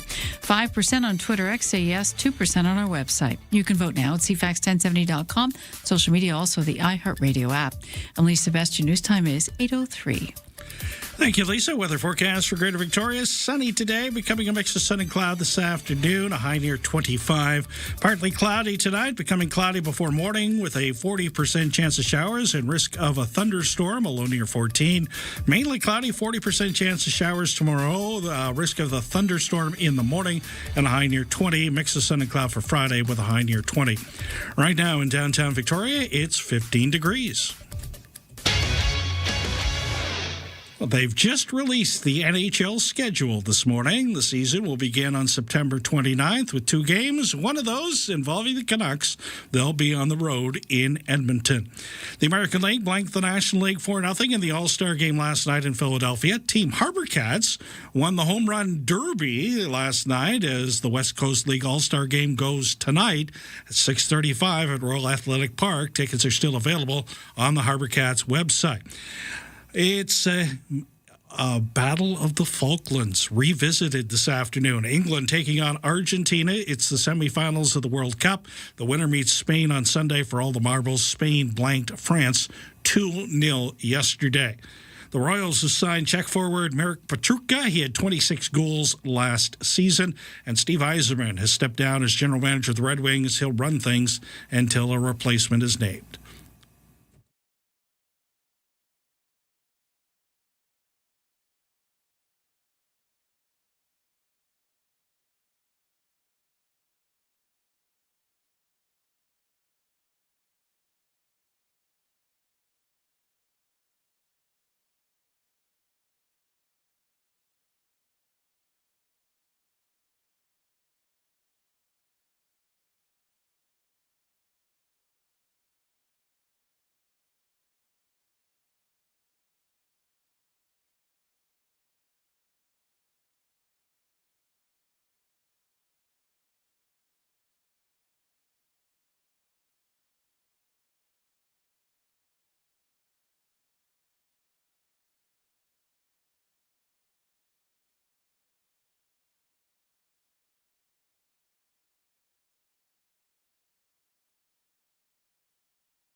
It's a bit of a traffic mess out there right now on the Trans-Canada around Uptown. 2 accidents now, as an accident begets more accidents, and that's the way things seem to work.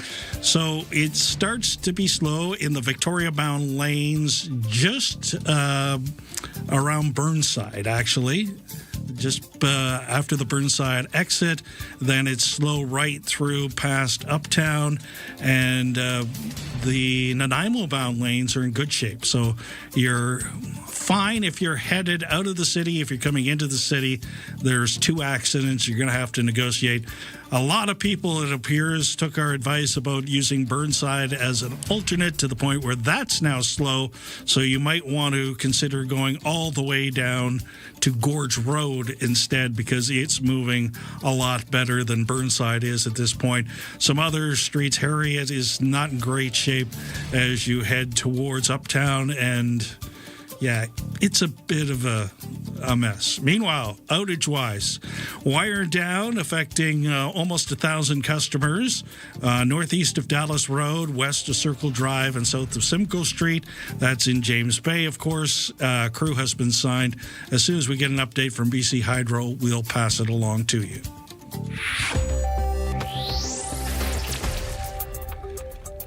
On the markets, the TSX up 100 points at 35,420. The Dow Jones up 184 at 52,692. NASDAQ is up 30, make that 44 points as it just clicked over to 26,151. And the Canadian dollar is up 4 basis points at 71.2 cents U.S. Don't attempt your morning commute without us. Ryan and Lisa, mornings on CFAX 1070. Just a reminder, today is a very special day as it's Tim Hortons Camp Day. So if you're around and about, that's why I'm wearing my Tim Hortons Soccer Club shirt. Sure are. Yes, it says 64 in the back. There, turn around for the people on the TV. Show and tell. On the TV? Yeah, it's there. 64 was the year that Tim Hortons started. That's why it's on the back of the jersey. Mm-hmm. Just the Esquimalt store's got some fundraising stuff going on, but it's available at each and every Tim Hortons location throughout Greater Victoria and around the island. And the coffee and iced coffee proceeds go towards the summer camps. Putting kids in camp. And there's 6 camps across the country. Okay. Most of the Western kids would be going to the one in Kananaskis. All right. I'm just thinking about, have you been to Kananaskis? I sure have. There's not a lot of places nicer than Kananaskis. It's where they like to have the meetings, right? G7 meetings. Because, it's nice there. The other thing I want to mention, too, while we're talking about charities, is CFAX Santa's Anonymous 50/50 continues. It is online as a 50/50 that we have not just for the day or for the game. It goes until August 27th. The draw date actually is the 28th. So the 27th is your deadline to get it in. Why I'm mentioning it is it continues to draw more and more cash. This is the jackpot for Kids Count. And all this money for Kids Count goes to put food on the table, especially during summer programs, send kids to summer camp just like Tim Hortons does. if you want to send a kid to camp, but there's no shortage of opportunities to be able to put money towards something like that, which is such a great thing. So our current jackpot for the 50-50 as it stands online is just under $5,000, which means you walk away with about $2,500 today if it were to be drawn today. But that number will continue to go up. I know a lot more people are getting, this is hitting their radar now. It's summer launch and we've got other things focused on, but this will help with food year-round, will help with special events for children in need. Say there's a fire and children need immediate necessities, and also sending them to camp. We have the same kind of thing. We have the Therapeutic Riding Club where we put kids on horses and learn how to horseback ride. It's completely wholesome, a wonderful thing, and it just makes summer for them where they wouldn't otherwise have it. So we're sitting at $49.35 for the jackpot. I'd like to see it go over $5,000 this morning if possible. And that's going to be money in your pocket. If you win, we have a limited number of tickets available. So you have a pretty good chance of winning this. And of course, half goes to Santa's Anonymous to help families in need. Well said, my friend. Lisa, here with your news headlines, to 8:15.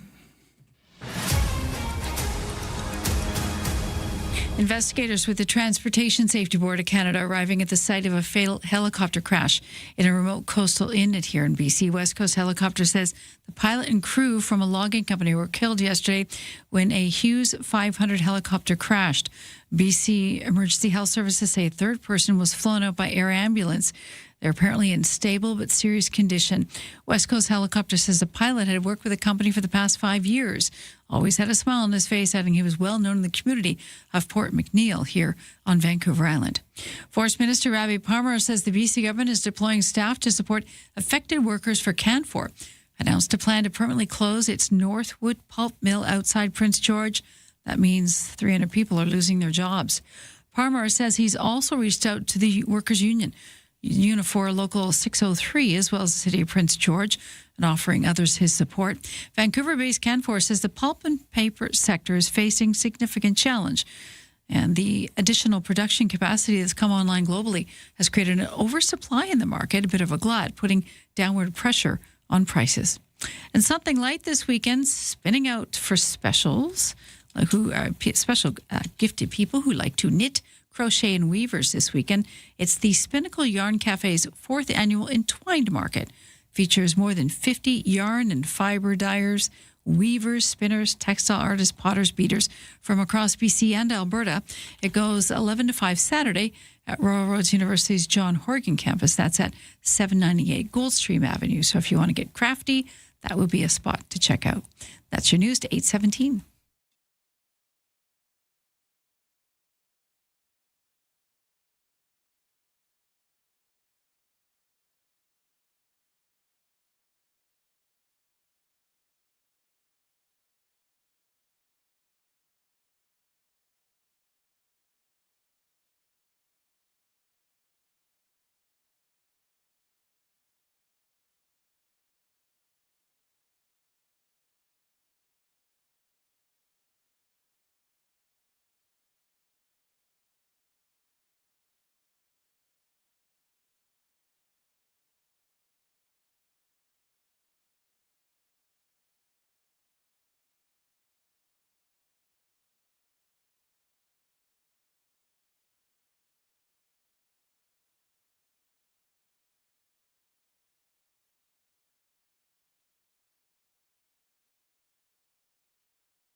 all your DIY exterior product needs, visit ProTech Exterior Products in person at 875 Viewfield Road or at beahomepro.com.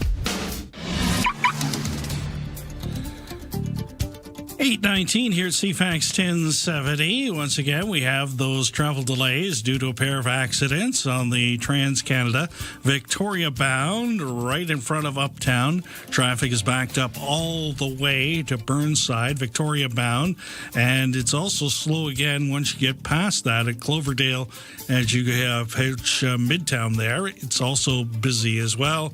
Burnside would be your natural alternate, but it's getting blocked up as well as people try to duck around the accident. Might want to consider going all the way down to Gorge or taking Craigflower as an alternate. Trans-Canada is also slow, basically from Thetis Lake Regional Park all the way through the construction zone to the big curve as you head Victoria bound. Everything is in good shape northbound towards Nanaimo all the way from Uptown on. We have that outage continuing at in James Bay. A wire is down. It's affecting an area northeast of Dallas Road, west of Circle Drive, south of Simcoe Street, and about 1,000 customers affected. A crew has been assigned. We're expecting an update shortly from BC Hydro. At the ferry terminal, the next available sailings at 9 o'clock and has 31% available deck space. Thanks for starting your day with us. Ryan and Lisa, mornings on CFAX 1070. After dozens of months of talk about the possibility of transforming, which is the functioning old Cowichan Hospital site into a treatment center, the Health Ministry has written back saying Island Health has assessed the facility and says it's at the end of its functional life. North Cowichan Mayor Rob Douglas is on the line to discuss. Good morning, Mayor Rob. Hey, good morning. Thanks for having me on the show. Well, thanks. Welcome back. Maybe walk us through what's happened with this issue and where you're at now. Yeah, glad to. So here in the Cowichan region, we're facing a crisis in terms of problems with homelessness, street disorder, untreated mental illness, and addictions. And so we've, as a region, come up with some ideas on how we might address this. One suggestion is that we repurpose our existing Cowichan District Hospital as a facility for people with severe mental illnesses and addictions, recognizing that the building's going to be, the facility's going to be vacated around this time next year once we open the new Coetson Valley Hospital. And so North Cowichan's teamed up with the other local governments in the region, so that's Duncan, Lake Cowichan, Ladysmith, and the Cowichan Valley Regional District, and we wrote a joint letter to the Health Minister in December of last year, bringing forward this proposal and asking the province and Island Health to work with us on exploring it further.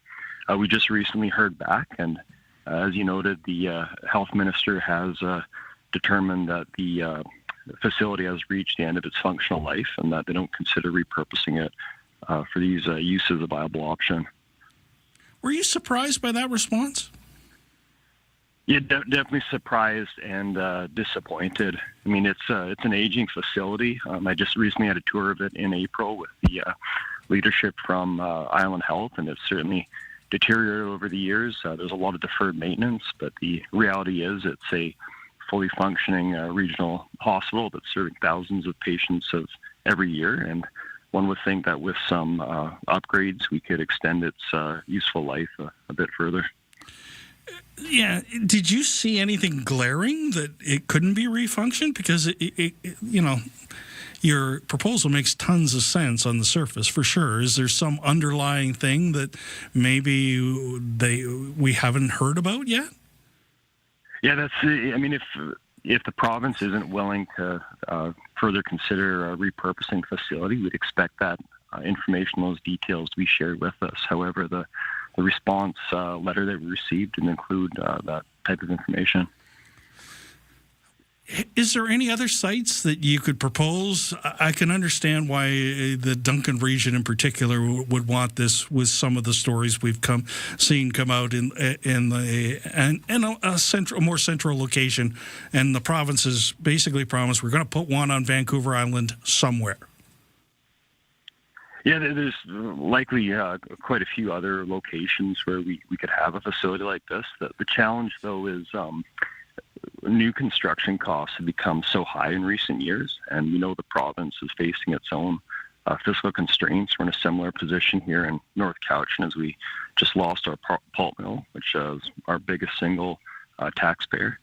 And so just recently I went to Vancouver to meet with Premier David Eby to discuss these issues we're facing in our region with homelessness, street disorder, untreated mental illness, and addictions. And that was actually one point that the Premier made, was they're finding these new projects can be so expensive in terms of the construction costs, and they're increasingly looking at how they can repurpose existing facilities. Here we have an existing public asset that what one would think could serve our community a bit longer after the building becomes vacated with the new Quetzal Valley Hospital. What is the demand like in your region for these kind of services that, the province has put emphasis on? Last week, there was an announcement up in Prince George about a detention center being turned into one. Yeah, the Premier had announced those initial concepts last fall at the Union of BC Municipalities Convention. So there's the one in Prince George he'd announced, and also another one in Surrey. And hearing that news, a lot of communities like ours were hopeful to get something like that could address our local needs. I mean, the reality is, years ago, you would have had a facility like Riverview and Coquitlam that at its peak had more than 4,000 people there. That was shut down in 2012 as part of this broader push to deinstitutionalization. And, the reality is there's a lot of folks who are struggling with these severe mental illnesses who aren't getting the supports that they need. That's not to say that, everyone who's unhoused at this time is struggling with mental illness. There's a lot of folks who just need stable, affordable housing, and once you get them in that position, they can take care of the rest. But there is a certain segment of the population struggling with homelessness who again do have these severe mental illnesses, addictions, or a combination of the two. Or in other cases, you've got people who are struggling with brain injuries as well, who require extensive supports. So what do you and the other municipalities around you hope happens now? Yeah, so we just recently received the response letter.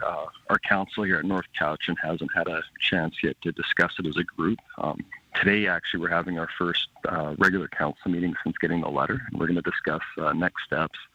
What I'd like to do is write back to the health minister and request that we sit down for a face-to-face meeting, discuss it further, and I expect North Cowichan Council is going to be fully behind me on that. Well, thanks for joining us again today, and we'll keep our eye on this story as well, because the province is pretty committed to doing something here on the island, and I think all of us agree that this kind of center is needed on the island just for the challenges of transportation alone and what we see in our day-to-day existence. So thanks for joining us. Yeah, thanks for having me on. Mayor Rob Douglas. From CFAX 1070. Here's what's happening around the island. Victoria Symphony presents Symphony in the Summer Festival, July 10th through August 9th. Details at victoriasymphony.ca. Catch all the excitement of summer baseball with the Victoria Harbour Cats. More info at harbourcats.com. Have an event you want featured on CFAX 1070? Text us at 71010 to be featured. Get more event info at CFAX1070.com. If it's happening, it's here. CFAX 1070.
CFAX Victoria. An iHeart radio station.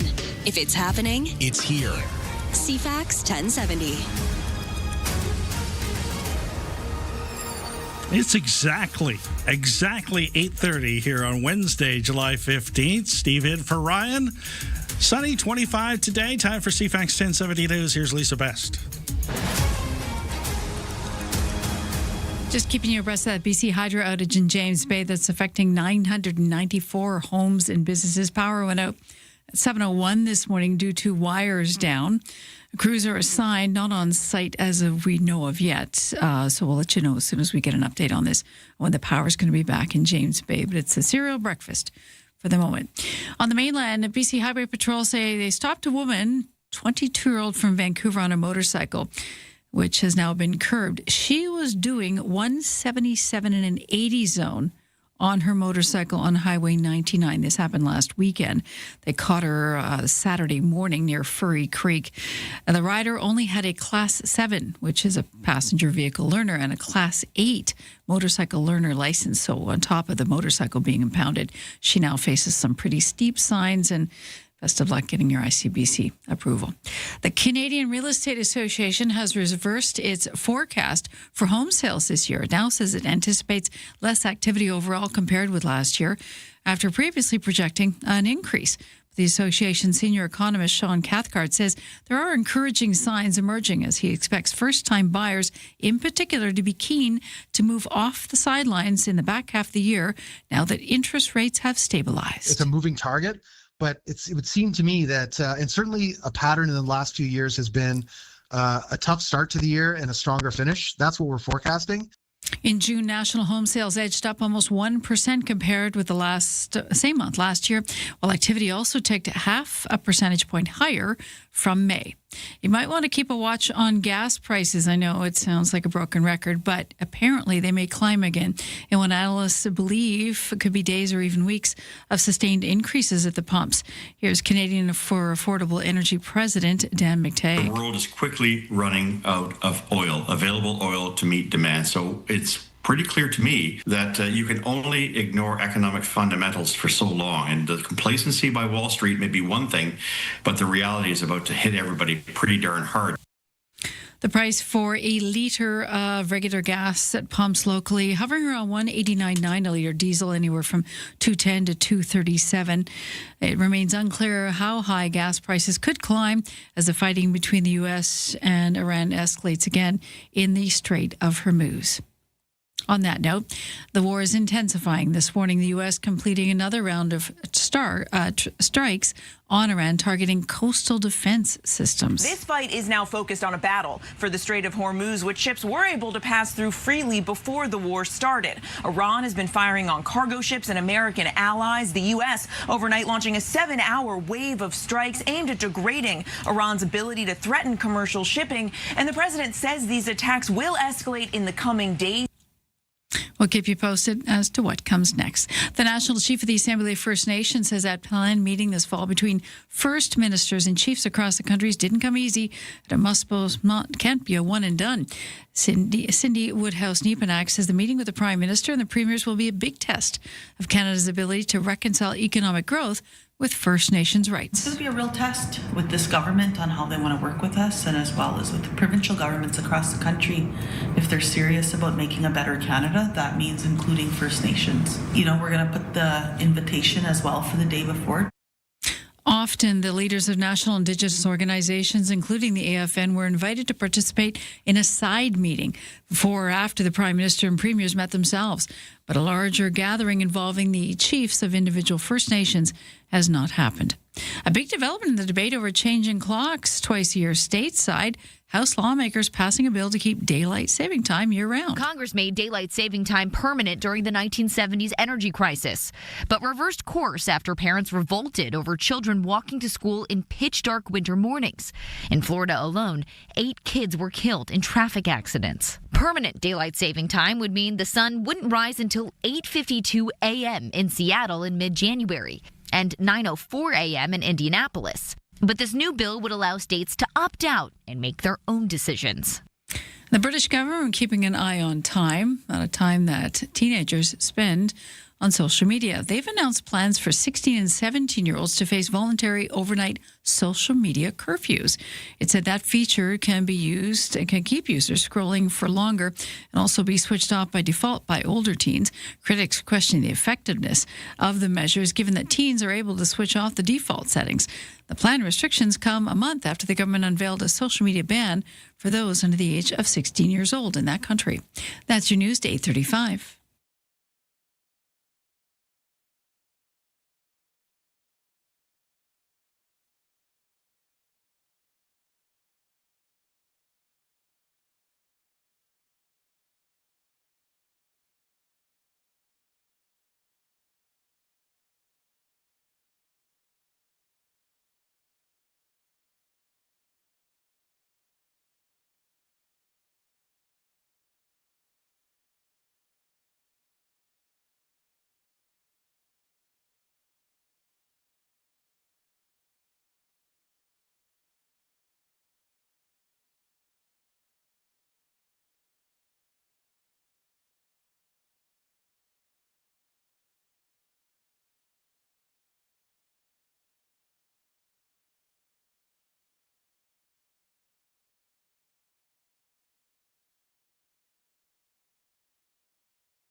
Here's CFAX 1070 news poll question this morning. Have you ever used a buy now, pay later short-term financing service to cover your essentials like groceries?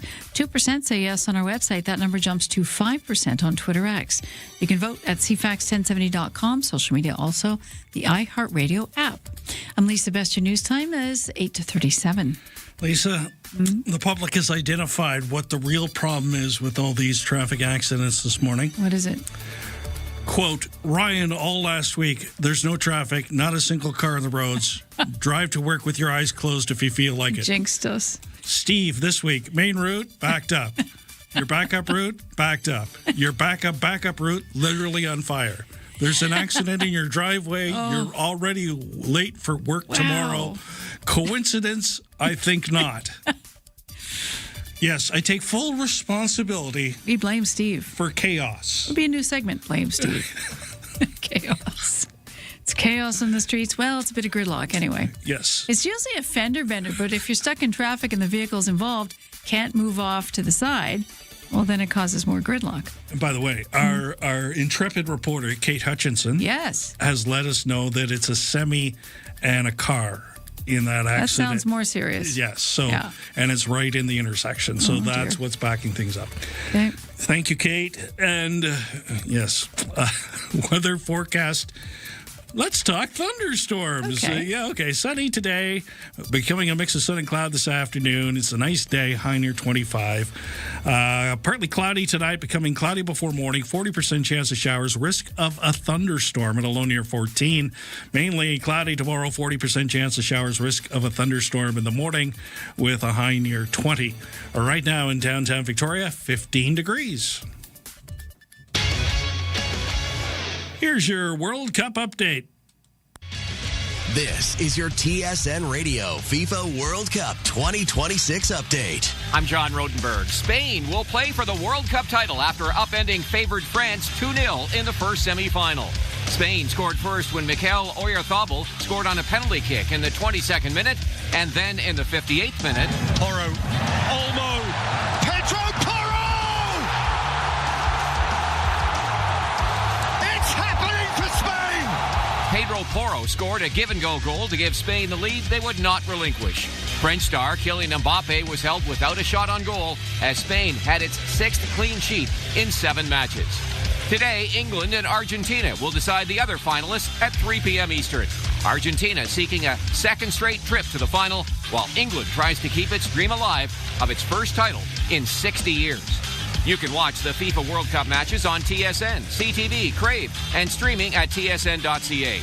Listen on the TSN radio network with all games streaming on the iHeartRadio app.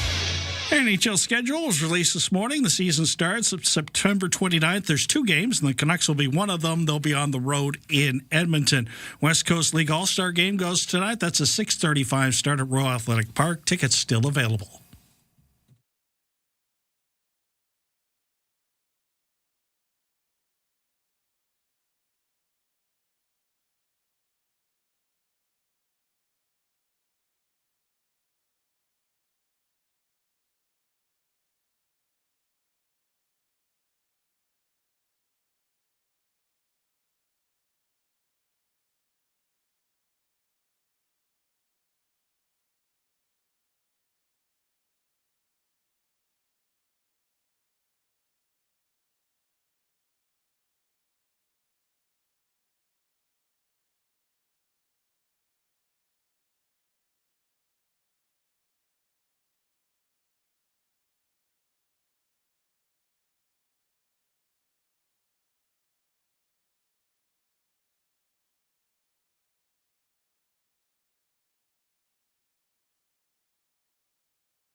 Need a cab? Download the new Bluebird Cabs app at Bluebird Cabs Ltd. Bluebird Cabs, proudly local and Canadian owned and run since 1946. We still have those traffic issues in and around, actually starting to improve a little bit. We're down to one accident again, and that one's right at the corner in front of Uptown. Traffic has lightened up considerably in the last half hour. It's still slow on the Trans-Canada. A lot of people diverted to Island Highway. So if you're headed through Ville Royal, it's busy until Helmken and then picks up again right after you make that left-hand turn for everybody trying to get around problems on the highway. And Craigflower's a little slower than usual as you make your way to Skinner and then Tyee into the downtown. So a lot of people have been taking alternate routes to get around it. Things are starting to improve. Texter at 71010 with additional information they're passing along to us, and we always appreciate you. Single on traffic westbound on Cordova Bay Road, just past Blenkinsop for a gas line install. It's a one-day job. If you see something out there, text us 71010.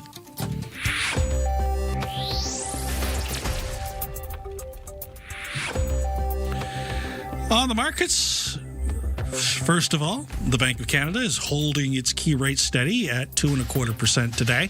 CFAX up 46 points at 35,367. The Dow Jones up 163 at 52,671. The Nasdaq up 55 at 26,162. And the Canadian dollar up 4 basis points at 71.2 cents U.S. In the kitchen, in the car, and at the office. Ryan and Lisa, mornings on CFAX 1070. Take us with you. Listen live on the free iHeartRadio app. BC Hydro's updated the status on that outage. They did that at 8:37. They say a crew is on their way. There's a wire down affecting almost 1,000 customers in James Bay, and it's a big square area northeast of Dallas Road, west of Circle Drive, and south of Simcoe Street. So crews on their way is the last report, and that was at about 6 minutes ago. That's not a normal place to have an outage. Historically, Fairfield, James Bay don't usually get that, but wire down could be, I don't know, anything. Wind, could be a lot of things, like you said. Yeah, it could be an animal as well. What was it last week that the bird dropped the bunny on the wire? Wildlife. And this is out in the Sydney Central Saanich area. Yeah. So they diverted things because they had one thing going on, and then this happened. So 8,000 people went out because the bunny got dropped by the bird. I gotta say it. How's the guy gonna barbecue? Sorry, it was just there. Yeah, sometimes the puck's in front of the net. You got to put it up in the top corner. I don't mean to make light of it, but birds like barbecue too. Sorry. Kind of. There is a lot of red on the traffic map right now for 8:44. Okay. I understand the listeners' concerns that it may be related to me and take full responsibility for it. He's going to blame somebody. Steve's going to take the hit. Yeah, take the hit. That's fair. Yeah, I don't want you taking the hit for sure because you had nothing to do with it. I'm just sitting here, so the bystander always gets bullet. I do have big thanks to go out. Thanks. Because we put the call out for Kids Count. Okay. Our Mega Summer 50-50 draw, which we won't make until August 28th. So you got time to enter. But it's now over $5,000. Nice. $5,060 is where we're at. So you can order tickets online. You'll find the link right at the top of our CFAX page, also at CFAX and Anonymous. This money puts good food on the table for kids through a number of programs because, when they're out of school, parents don't have the money, kids are sitting at home. Based on that, they also send them to camp, whether it's riding lessons, it's also sending them to camp. So there's a plethora of different things that this organization helps with local kids, local families, and even helps with local food banks as well. Sally Ann even reached out to us for help. So it's tough out there right now, and I'm not telling you anything you don't know. When you go to the grocery store, some people bypass the produce section because it's just too pricey. So we put fresh fruit and vegetables, eggs, bread on the table for these kids, and that's where that $5,060 is going right now. And half it's going to go into your pocket if you buy a ticket. Kind of cool. You can't win unless you buy a ticket. Never heard that before. Insight That's that you new. don't get anywhere else right here on CFAX 1070. Pearls of wisdom. Speaking of pearls, here's Lisa with your news headlines. The U.S. Military Central Command says it has launched airstrikes on Greater Tund Island in the Strait of Hormuz, targeting Iranian defense and missile sites. The island is viewed as a strategic point in that strait. Days of back and forth strikes by the U.S. and Iran in the Middle East, shredding the interim deal, the peace deal that was very tentative to begin with, to end the conflict. The region could be tipping back into a full-scale war now. Iran's parliamentary spokesperson says that they won't be backing down on this anytime soon.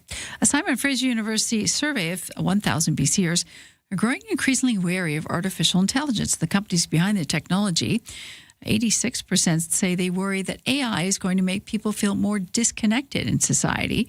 65% say the potential risks outweigh the potential benefits. We're going to have more on this expert coming up in a few minutes, talking about the results of this survey and why we should be paying attention and girding our loins. And following that tourist tossing incident last week in Yellowstone National Park, officials say the bison that tossed the 65-year-old grandfather 8 feet in the air will not be euthanized. Carl Issam McDaniel was visiting the Bay Bridge campground near Yellowstone Lake in Wyoming with his 13-year-old grandson when the incident occurred last week. However, officials with TMZ say no management action will be taken against the bison, massive bison. McDaniel's still in hospital. He suffered a broken femur, underwent surgery after the attack, but apparently he told CNN that he's already up and standing, so this is good news. It's also good news that they're not blaming the bison. It's a wild animal. Let it go. That's your news to 8:47.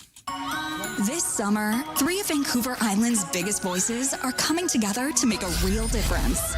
Get your tickets now for the Kids Count Mega Summer 50-50. Brought to you by 107.3 Virgin Radio, CFAX 1070, and CTV. In support of CFAX Santa's Anonymous all-new Kids Count program, supporting children beyond Christmas. The Mega Summer 50-50. Your chance to win big while giving back. Buy your tickets today at CFAX1070.com. Gaming event license 174660.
It's been an adventure of a commute today. And of course, today, just like every CFAX morning, is brought to you by Thrifty Foods. Fresh Okanagan cherries are now in season at Thrifty Foods. Big, juicy, packed with sweet summer flavor. Pick up some today. So things have improved dramatically. It looks like they've pretty much got that accident out of the way. It's a little slow around Uptown, but it certainly isn't backed up the way it was all the way to Tillicum anymore. So that's good news. It's a little thicker than usual in the area. As you get by Midtown, and that area, it's a little slow both on Blanchard and on Douglas, and also Gorge is a little slow at this point, but not too bad. A lot of people taking the Island Highway, trying to get around traffic problems on the Trans-Canada Victoria bound. That's got Island Highway backed up. It gets better after you get by Helmken, and Victoria bound Trans-Canada backed up from Thetis to the Curve and through the construction zone. After that, improves dramatically. Ryan and Lisa. Mornings on CFAX 1070. Remember, you have us in the palm of your hand. For listeners on the go, listen live on the free iHeartRadio app. As technology issues are becoming increasingly important, political wedges and industries are eyeing the economic possibilities, public opinion, and all those at the same time. A new Simon Fraser University study suggests British Columbians are becoming increasingly wary and distrustful of the technology. Simon Fraser's Dialogue and Technology Project Director, Fergus Linley-Mata, is joining us now. Good morning, Fergus. Morning. Thanks for having me. Well, thanks for being here. Before you get into the data, do you think the Tumbler Ridge incident in particular has galvanized British Columbians around the distrust of AI? Absolutely.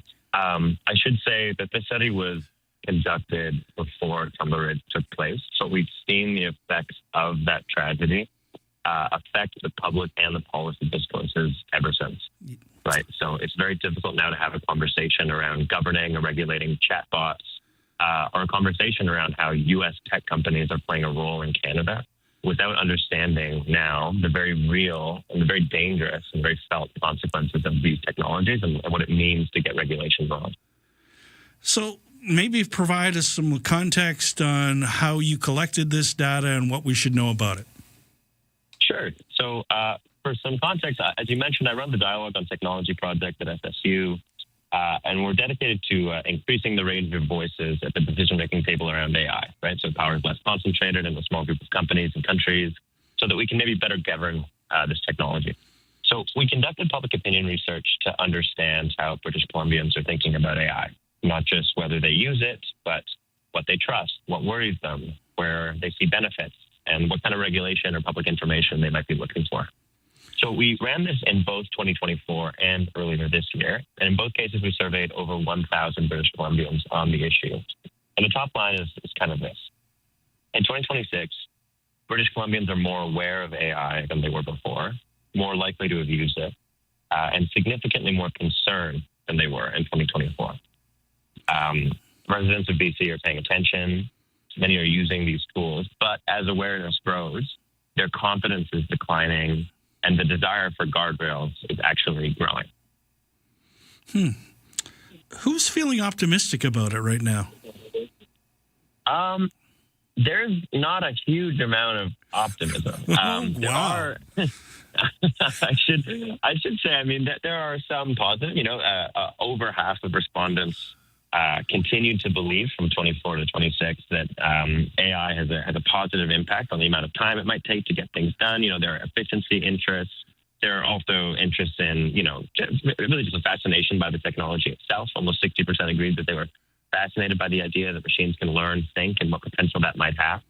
But, and I should say also that there are age and gender divides a little bit. But they're not divides between optimism on one side and pessimism on the other. They're actually differences in the degree of concern. So older British Columbians and women generally express more uneasiness, while younger people and men generally are somewhat more open. But concern is now the majority position across the board, right? And the striking change actually is among groups that used to be more positive. So concern among 18 to 24-year-olds jumped significantly between 2024 and 2026, which suggests that something isn't quite right here. Do you think this has something to do? You mentioned women in particular, and we've seen what the internet does to pictures of women. Do you think that's why the numbers are coming the way they are?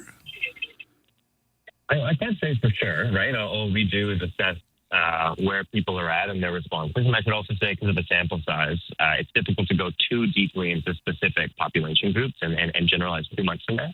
But I will say that, both from this work and the other work that we do at DOTS, AI is an incredibly politicized technology right now, right? There are these high-profile cases. You already mentioned Tumbler Ridge. There are other similar kind of tragic cases where AI-enabled technologies like chatbots have led to the deaths of young people. You just mentioned sexualized images. People are very aware now of the risks that deepfakes pose, and particularly to women on the internet, right? So I think that the high profile of some of these cases, and I'd add to that, some of the U.S. oligarchs that we see and their public profiles, really do contribute to a kind of negative popular image of this technology. I know a lot of people that love it and have glommed onto it very well. My, and I hope I'm wrong about this, the 2020 hindsight that's sort of developed is, why aren't we listening to our gut? Is it capitalism that stops us listening to our gut because we want to keep up with the Joneses because everybody else is adopting it? Do you mean listening to our gut in terms of not using it, or in terms of using it for giving it the side eye? Not liking it. Well, because I know it can benefit our lives in so many ways, but the other side of it, the dark side of it, when you mention women, I'll get on board with that. The things that have already gone sideways with the technology and the potential for it to, we have other experts warning of it. And it's not that I don't want to move forward with technology, but are we doing this at a breakneck pace to keep up with everybody else? And are we going to regret it?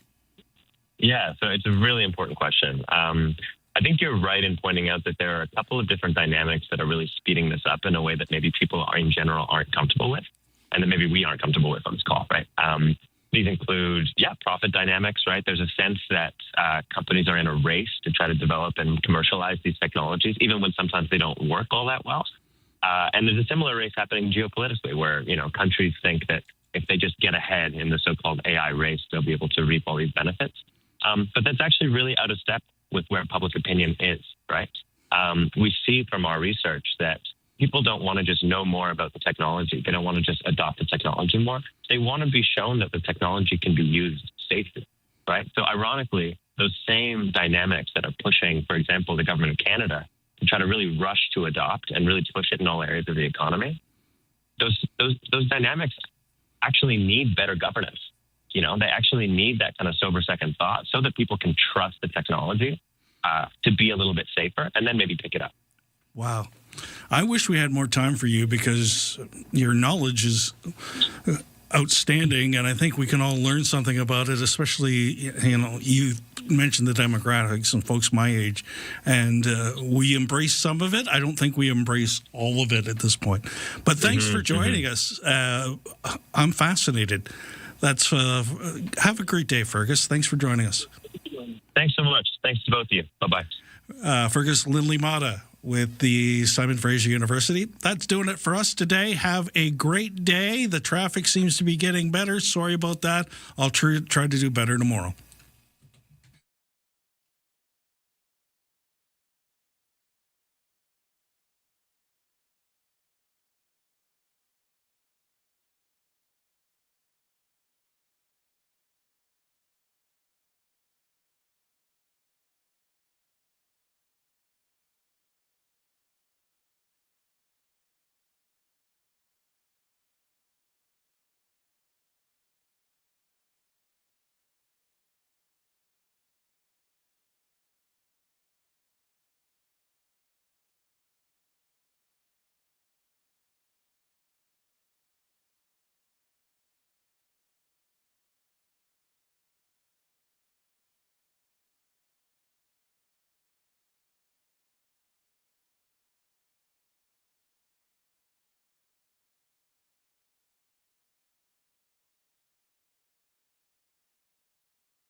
CFAX Victoria. An iHeart radio station. If it's happening, It's here. CFAX 1070.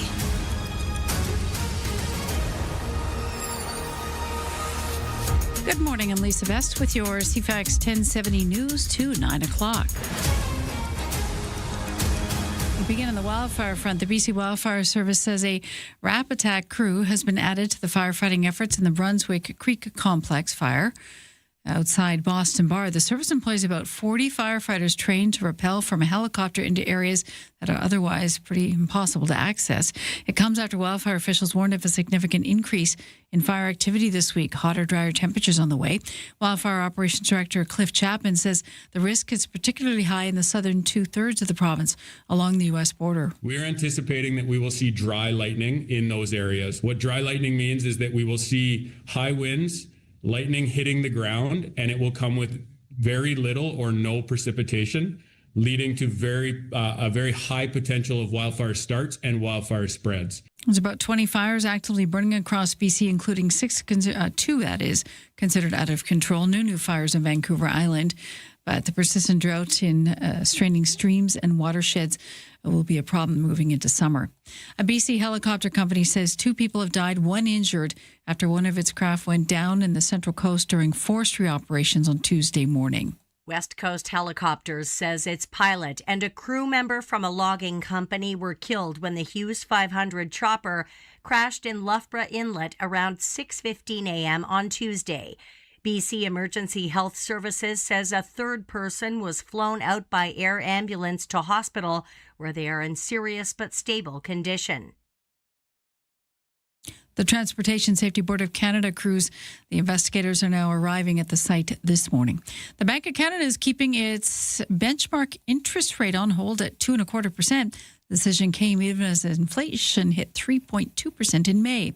However, Governor Tiff Macklem says while inflation is expected to stay elevated in June, it's expected that it will ease gradually in the coming months and return to the 2% target in early 2027. I do want to underline that this forecast is highly dependent on the path for global oil prices and gasoline prices. It assumes oil prices come down and stabilize between $70 to $75 US per barrel.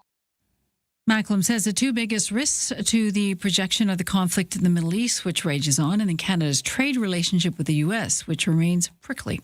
And gas prices have begun to climb again. Analysts saying it could be days or even weeks of sustained increases. It remains unclear how high prices would climb this year across Canada at this time of year as the fighting continues between the U.S. and Iran. For the moment, local prices for regular gas still hovering around $1.89.9 a litre, diesel anywhere from $2.10 to $2.37.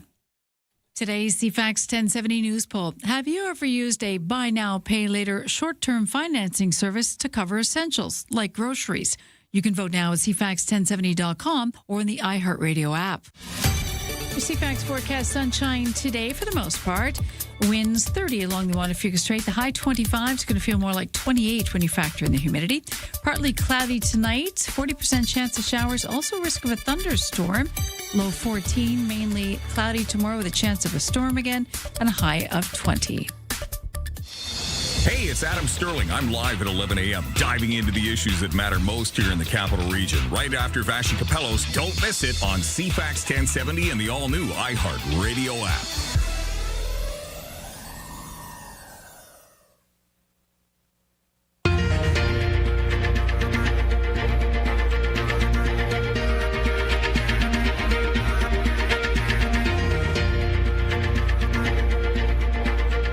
This is the Vashi Capellos Show on the iHeartRadio Talk Network. It's just a few minutes past the top of the hour, Wednesday, July 15th. I'm your host, Vashi Capellos, here with you for the next few hours in a very hazy nation's capital. It's hot and it's hazy in Ottawa, and from what I understand, it's like covered in smoke in Toronto and, of course, parts of northern Ontario where there are out of control fires at the moment. It's a wacky weather situation, to say the least, and a dangerous one for some people in different parts of the country. So we'll have your latest weather coming up and a whole lot of politics. Let's get straight to a rundown of what we've got going on today. The Rundown.